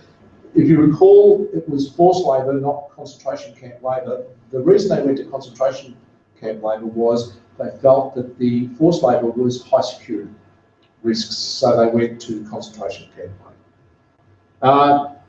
In our second day, we did a bit of a walk around, and we stumbled on this place, which was just on the outskirts from the museum. I said, crikey, what the heck is this thing? Anyway, so we took a few pictures, and you can see inside the roof's blown and everything's blown to bits. Well, it turns out this was the liquid oxygen production facility for the V2. There it is, still sitting there. And right next to it, what have we got? All these condominiums and units, that obviously built in the Soviet era to house the people on the Soviet base there. So there you have it, right next to this thing. That could be a neighbour. Anyway, amazing. Is that back in the Peenemünde township? Yeah, this is back in the Peenemünde township, right next to the museum, probably about half a kilometre away from the museum. Okay, back to the museum. And now we go inside the museum. So we get a bit of a picture. There's some pictures on the wall, and there you see it, the conveyor belt. You see the crane that takes all the coal in here. The coal goes up here, it's burnt in. They crush it and they powder it and all sorts of things, and they put it in here and generate power. There it is. And of course, there's a little display here. And what you see is the V2 rocket. You see the V1 rocket, its launch rail, and you see a train, because Poonamunday is actually a train station right there. And it still runs trains up and down. And this used to be the trains that they used to use to get to work in the morning. And there's the V2 rocket. Almost like yours, Dave. Almost. And that's to prove, that's not Photoshop, that's me there, all right? Just to prove I was there. And looking up, beautiful, you know, it's the kind of model rocket, if you like. And I don't mean that as a model, it's the ideal rocket that you envisage. And unfortunately, no engine in it. So I was a bit disappointed in that, because that's the most fascinating part of the rocket. And if you look at the rocket engine and you look at the bottom of a Redstone rocket, they are so similar, it's not funny. Vanes. The vanes are almost identical, made of the carbon material. So, but there was no engine in this, so I was bitterly disappointed. Of course, they put little monikers and things on them as well. And this was one of the experiments over the railway line. And there's the V2 rocket in pieces. As I said before, they had the first successful flight. They had 4 failures in between. However, they had other failures along the road, but once they actually got it going, then finally the War Office started to take the rocket people seriously, because before that, in the 30s, they weren't really taken seriously. The A4, the Assembly 4, which is the final version. They had the A3 and a few others before that. So there's the rocket. This was on the 3rd of October, which was exactly to the day. I was there on the 2nd of October. The next day they would have launched this thing. And of course, they had all the people there on the day, and the rumours got around they were going to have a rocket launch, and 10,000 people all eagerly awaited this thing, and they were going to launch at 11 o'clock in the morning, and scrubbed, and eventually it took off at about 1 or 2 o'clock in the afternoon. So you can imagine the buzz at that time. And there you have it. And that's out of that particular launch pad that I spoke about. There's the aggregate 4, A4, prototype 4. This was the train, that's inside the train. There's the V1. I didn't realise this, but the V1 was actually developed there as well. They've got an air base there, essentially, a runway. And not only did they develop the V1, but they had a lot of other missiles they were developing. If you go to the Smithsonian or even to some of the places in Germany, you will see some of the Nazi radio control things that they were working on, all sorts of stuff, all developed here. Making a guided missile. Correct. Airplane interceptors. They were so far ahead of anything that it just mind boggles when you see this stuff. Oops. Okay, there's the launch rail. It's a catapult system. Don't understand fully how it works. One day I'll figure it out. But it had to be transportable, of course, because they eventually had to launch them from France and all sorts of places. And I don't know how many thousands of these hit London, let alone the V2s. We call them the buzz bomb. They call them buzz bombs. The Spitfires used to have a real good trick because they were all gyro controlled, okay? Early versions of the gyros and the way they work, but they would fly stably to the point, and then when the engine cut out, it was a pulse jet, just a pulse. The engine's cut out, the thing would just fall. Fine, it fell wherever. It was just a terrible. No, they had a propeller at the front of the thing that counted down the miles. Correct. And once it got to a pre-programmed distance, cut the fuel. Sure, But then it also put the flaps in the dive position. Did they? Okay. Yeah. Now the other thing is that the RAFs became accustomed to coming in with their Spitfires, getting their wings and going, toom, and of course you desynchronise the gyro. The thing just tumbles into the ground. It's only the Spitfires that could do that. Only the Spitties could do it? Yeah, well, they were fast enough to catch it. Okay. And now we're going to the museum itself, and you're walking through this door here, but this is the power station. There's a nice picture theatre in there. Whatever the Germans do when it comes to museums, they are world class. There's nothing like them anywhere. They are brilliant. They are really good. This is world quality. Going up the stairs, first thing you see is a rocket motor that's had its day. Pieces of metal. I forgot how heavy they were. But the V2 was meant to go 200 kilometres downrange with a 3/4 tonne payload, high explosive payload. So, but again, it was unguided, and it was just a terror weapon, just demoralised the other side. And of course, you walk into some of the rooms and you'll see the early history of rocketry. Of course, Werner von Braun was highly influenced from people like Goddard and others. You know, the maths came from the Russian. How do you pronounce it? Yeah, that's it. And you see little bits of rocketry which fascinated me because, you know, as a kid I was always watching stuff like that. You'll see some of the early stuff and some of the, that's him, the Russian. There were some French blokes, and there's Goddard on the other side that inspired the what originally started as an interest from people like Werner von Braun, but in order to develop the rockets, they had to get into kind of bed with the military. And the military were always interested because they were always looking at ways of getting around the Versailles Treaty. And rocketry was not mentioned because it wasn't, so the Germans had this interest in perhaps, you know, this is a way of circumventing the Versailles Treaty. But when Mr. Hitler came in power, that got thrown out the door. And there's some famous men that went there, like Mr. Himmler.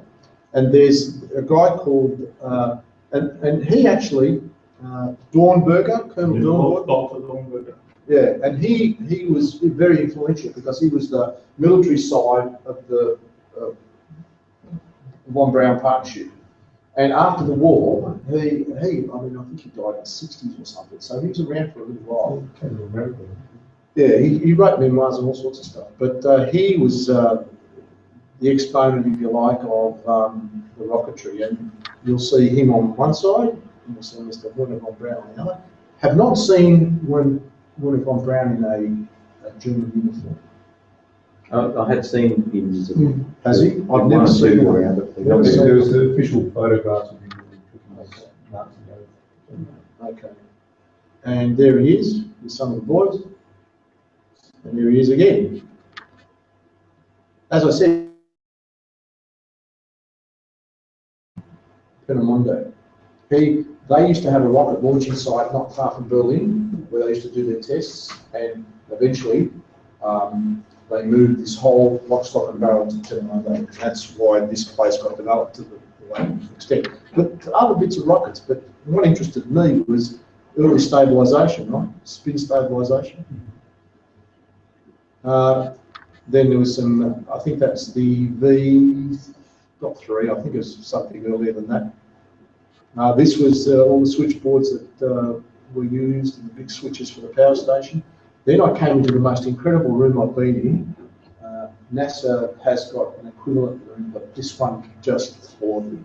This had everything you ever, V2 or Space Geek, this is the place to be. And there's the rocket engine and the injectors. And that is leading edge technology for 1943.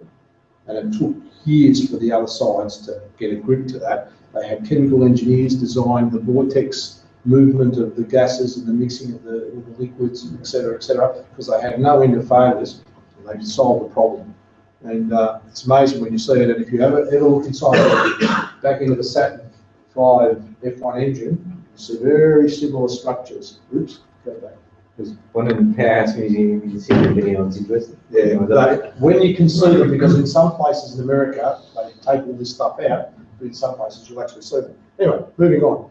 These are bits, tanks and things that relate to the V2, turbo pumps that relate to the V2, then the various versions of, you know, the A3, the A4, you know, ones with wings that were supposed to fly to New York and all sorts of stuff.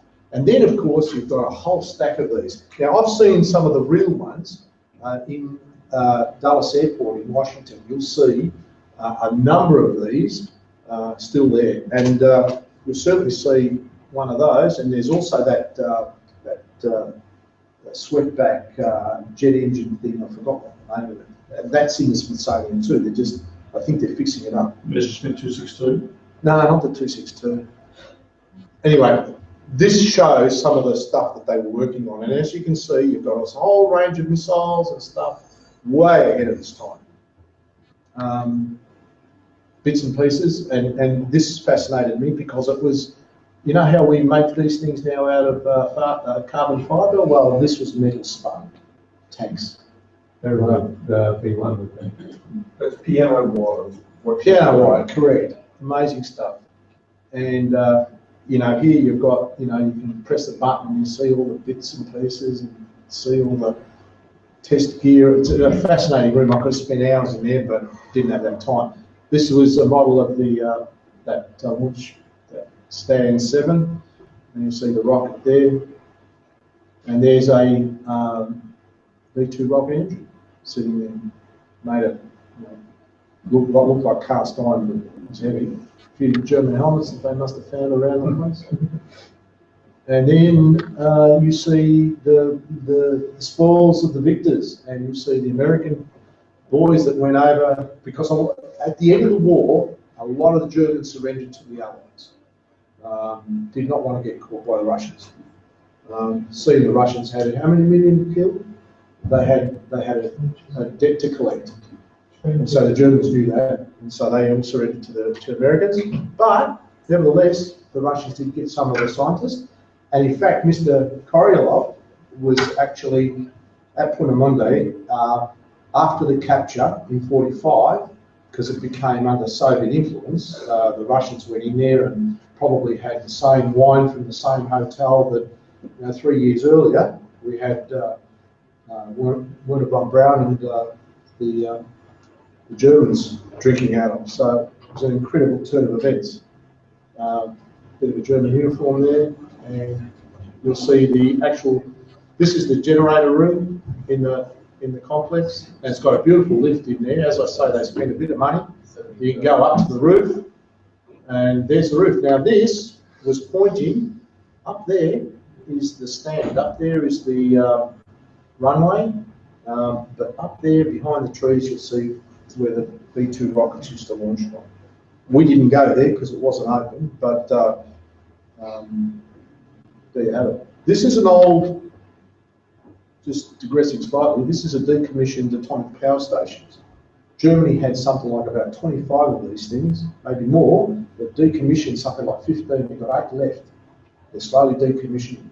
And it was kind of a bit unnerving when, you know, we went to Frankfurt and within 5 kilometres where we were, there was an operating nuclear power station.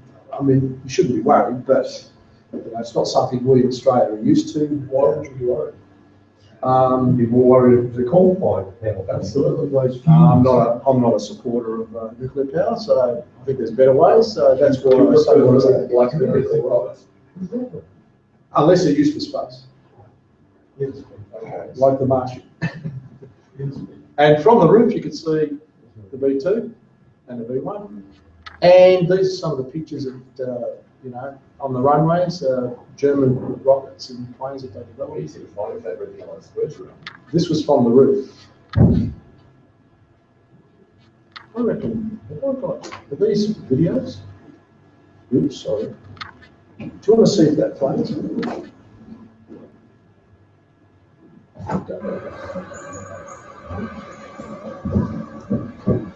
I'm not going to run the whole thing, but you get an idea of what goes on here. And there's the harbour that really houses, that was the naval base. This is now pointing south. There's that. Is that Russian? Is it? And there's that power station I was telling you about up there in the, I think I'll take a picture of it.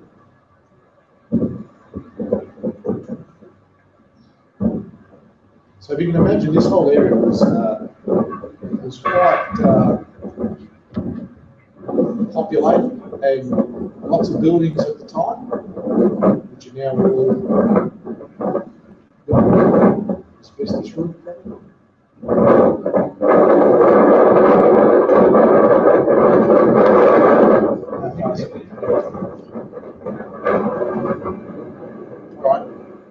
Go to the next one. Try this one.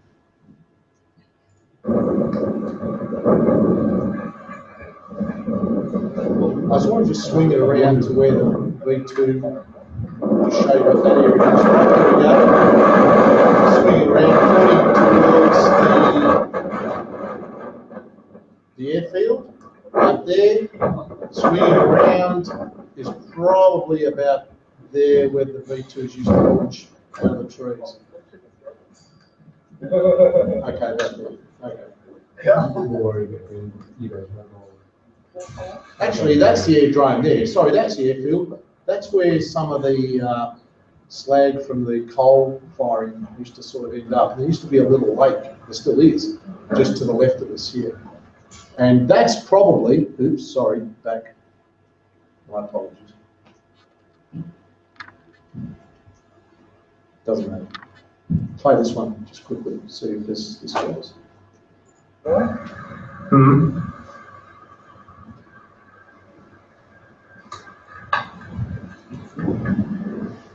You kind of get the feel of the size and the idea, and that's the power station heading, and that's where the rocket park is, just there.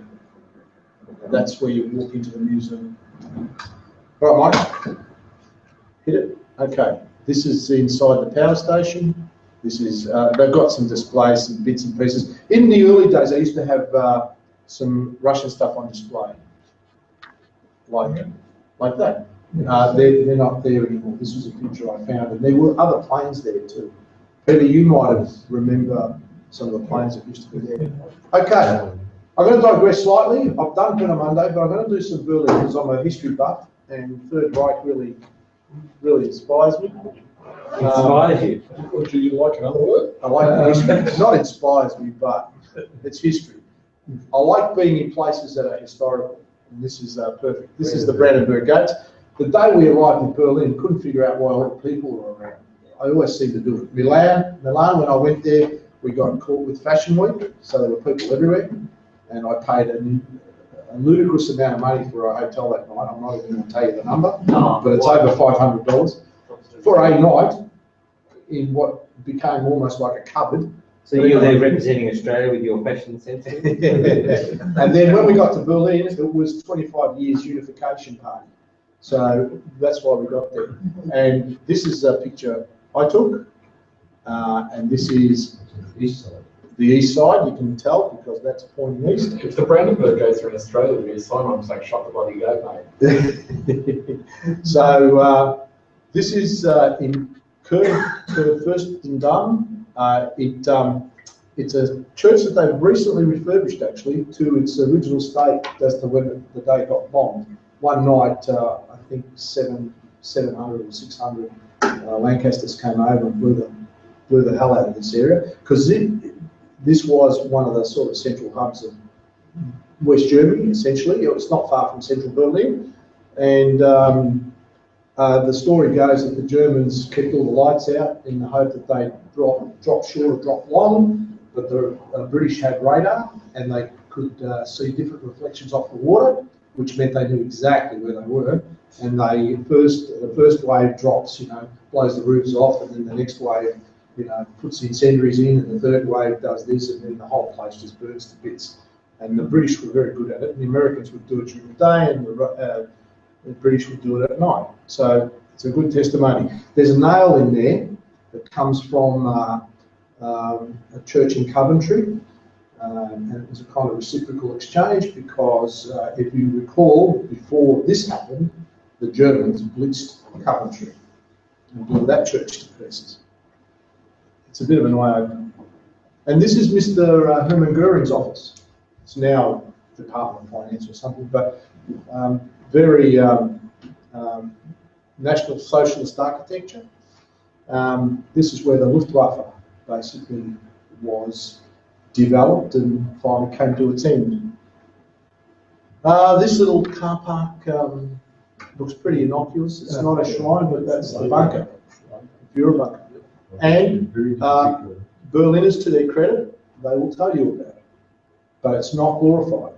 If you go into the Vice-Chancellery, which is no longer there, You go through a door, one of the doors at the front of the main street, and that's now a Chinese shop. Quite fitting. This is a place called Mohenstrasse, and it's a railway station. The last day of the war, a few of the die-hard Germans held up in here and took the Russians 3 days to get them out. So it was quite a battle, but you had the diehards and they weren't going to give in. And this, at the bottom of that station, see all this? That came out of Mr. Adolf Hitler's Vice-Chancellor floor. Vice-Chancellor. Vice-Chancellor. And of course, Checkpoint Charlie.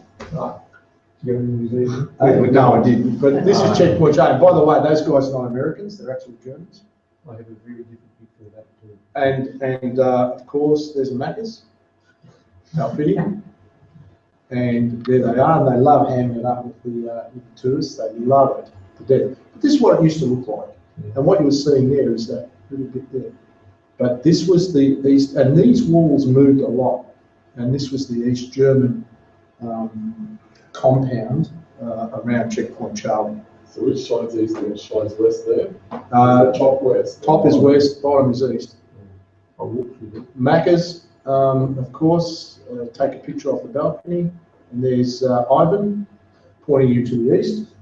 And if you go around the other side, you've got American Joe pointing you to the west. Oh, there's that sign. And here is a nice picture.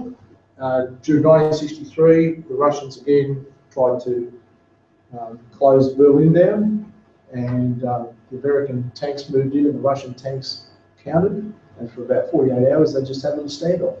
And I think I heard an interview with a guy in one of the American tanks saying, my biggest concern was that one of our boys didn't fire first. And fortunately no one fired, but that, when you stand there, you get that sense of history. And it kind of overwhelms you, really. Go back one slide, Amber. Is that you are leading the American zone is the same time as this, yeah? We're now entering the Russian zone. Yeah. That's it. Okay, so this was an interesting standoff. Eventually, they backed off, and then we had the Cuban Missile Crisis, the whole swag of these international events. And of course, the Reichstag. This is what it looks like now. This is not my picture, but this is what it looks like now. This is my picture with everyone hanging around. This is what it looked like after the Russians got in there. So you can see the Germans are very, very good at restoring things. They've done an exceptional job. And a lot of this actually did occur after the unification.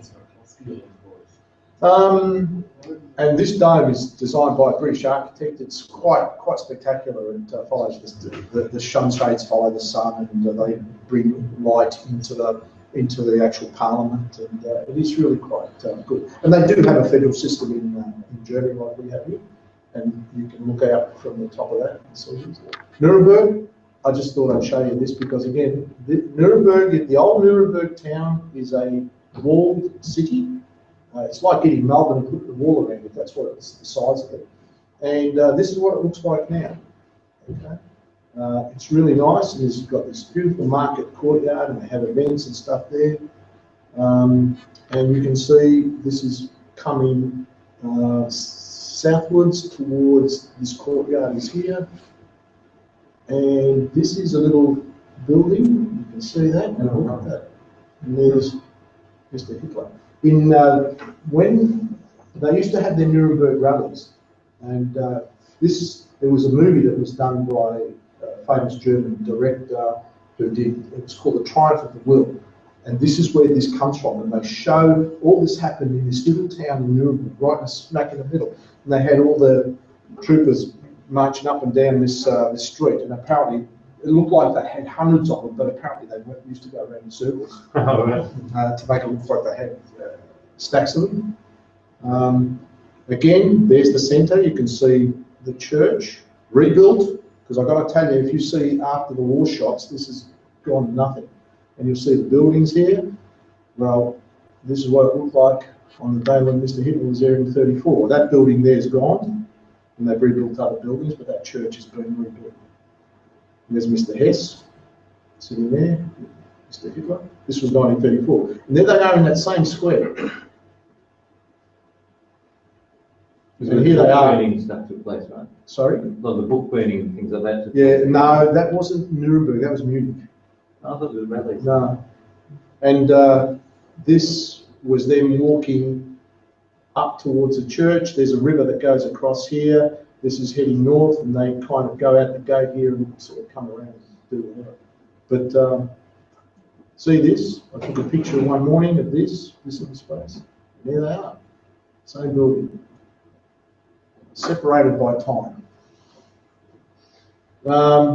There's a Fokker something or other. And this is how the Triumph of the World movie actually starts, with Mr. Hitler arriving in Nuremberg. They're all Fokkers, and we got those Fokkers. Sorry? This is the stadium. This thing is huge, I've got to tell you, and the Nazis were building this, and they were going to put a roof over it. And I've got to tell you, when you look at it, for 1940, whatever it was a monumental feat to do this. Mind you, had some other head-brain ideas as well. This wasn't the only one. And but it never actually was used for rallies, because they had the rallies in a park down here, which I'll show you, but there's another place up here. If you remember the picture where you see the Nazi swastika get blown to bits, it came from just up the road up here. It was a Nazi rally ground that they used to use. And George Patton and the boys basically took the place over in 45, and it was part of them in American hands, because Nuremberg is part of Bayern, which is Bavaria. This is it inside. It's a great museum. Again, when you go and see it, it's just phenomenal how they've done it. It's just brilliant. And again, it doesn't glorify any of this. It just states the facts and shows you what it's about. And this is the little park. Some people might remember this picture, but I'll show you now. This is a little park just outside, which is it's a memorial to the forgotten soldier. And I asked my brother-in-law to stand right about there. Lo and behold, there he is. That was in the same spot. And there it is in the background. These are all part of the Nazi rallies. And it's a huge park. It's quite big.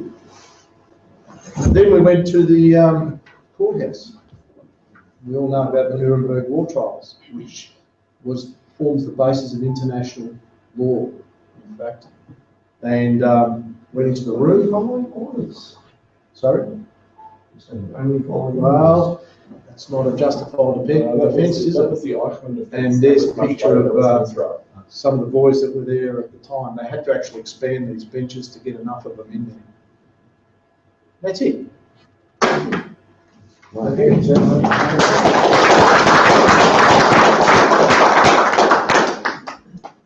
Any questions? Any questions? Thanks, Ed. Yeah. Is there a substantial difference between East and West today that you detect? Yeah, there is, and it's more mental than physical. There's a German word that talks about the nostalgia of the East.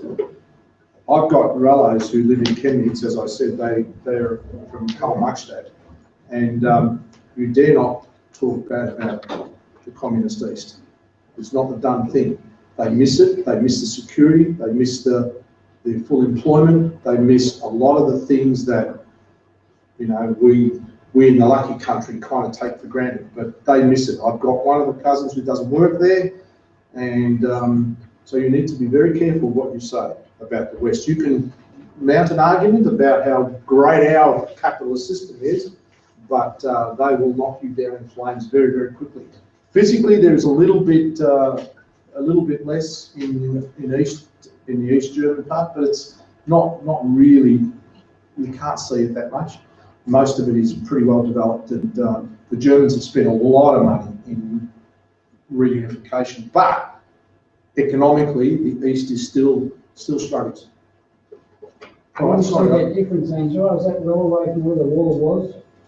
And where I was, it is. No, when you say there's a bit of a difference. In Berlin, you can't tell the difference. Yeah, in Berlin, you can't tell the difference. Where the wall was, you'll see bits of the wall, and you'll still see bits and they've preserved them. And some bits of the wall are actually inside buildings, and they form their entry point. It's bizarre. But what you do have on the ground is you'll have 2 rows of cobblestones that are highlighted. They stop sometimes, but there was an inner and outer wall, and the walls moved constantly, so it wasn't a precise point. But you'll still see markers of where the wall was. You'll still see remnants of the wall. But for all intents and purposes, most areas that were affected by the war have now been rebuilt. Like where the Brandenburg gates are, that was all no man's land around there, and now it's built up. It's all built up, and there's very few spots left untouched. So, okay, that's it. Thanks, guys. Thank you. Thank you very much.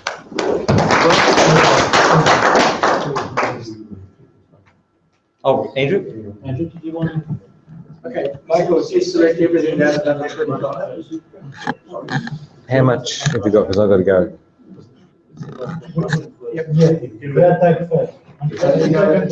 Not too much, but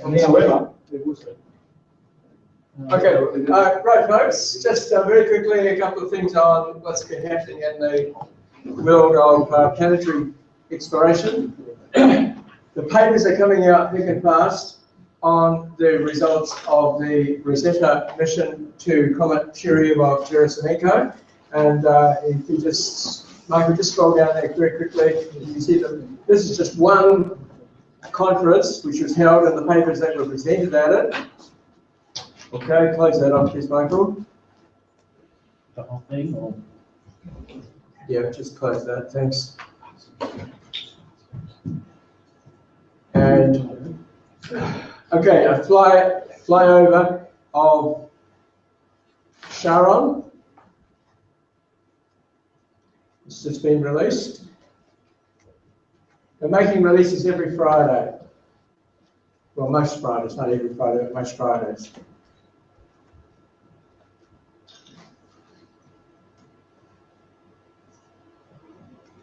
Okay. Close that. Right, now just make that full screen, Michael. Thanks.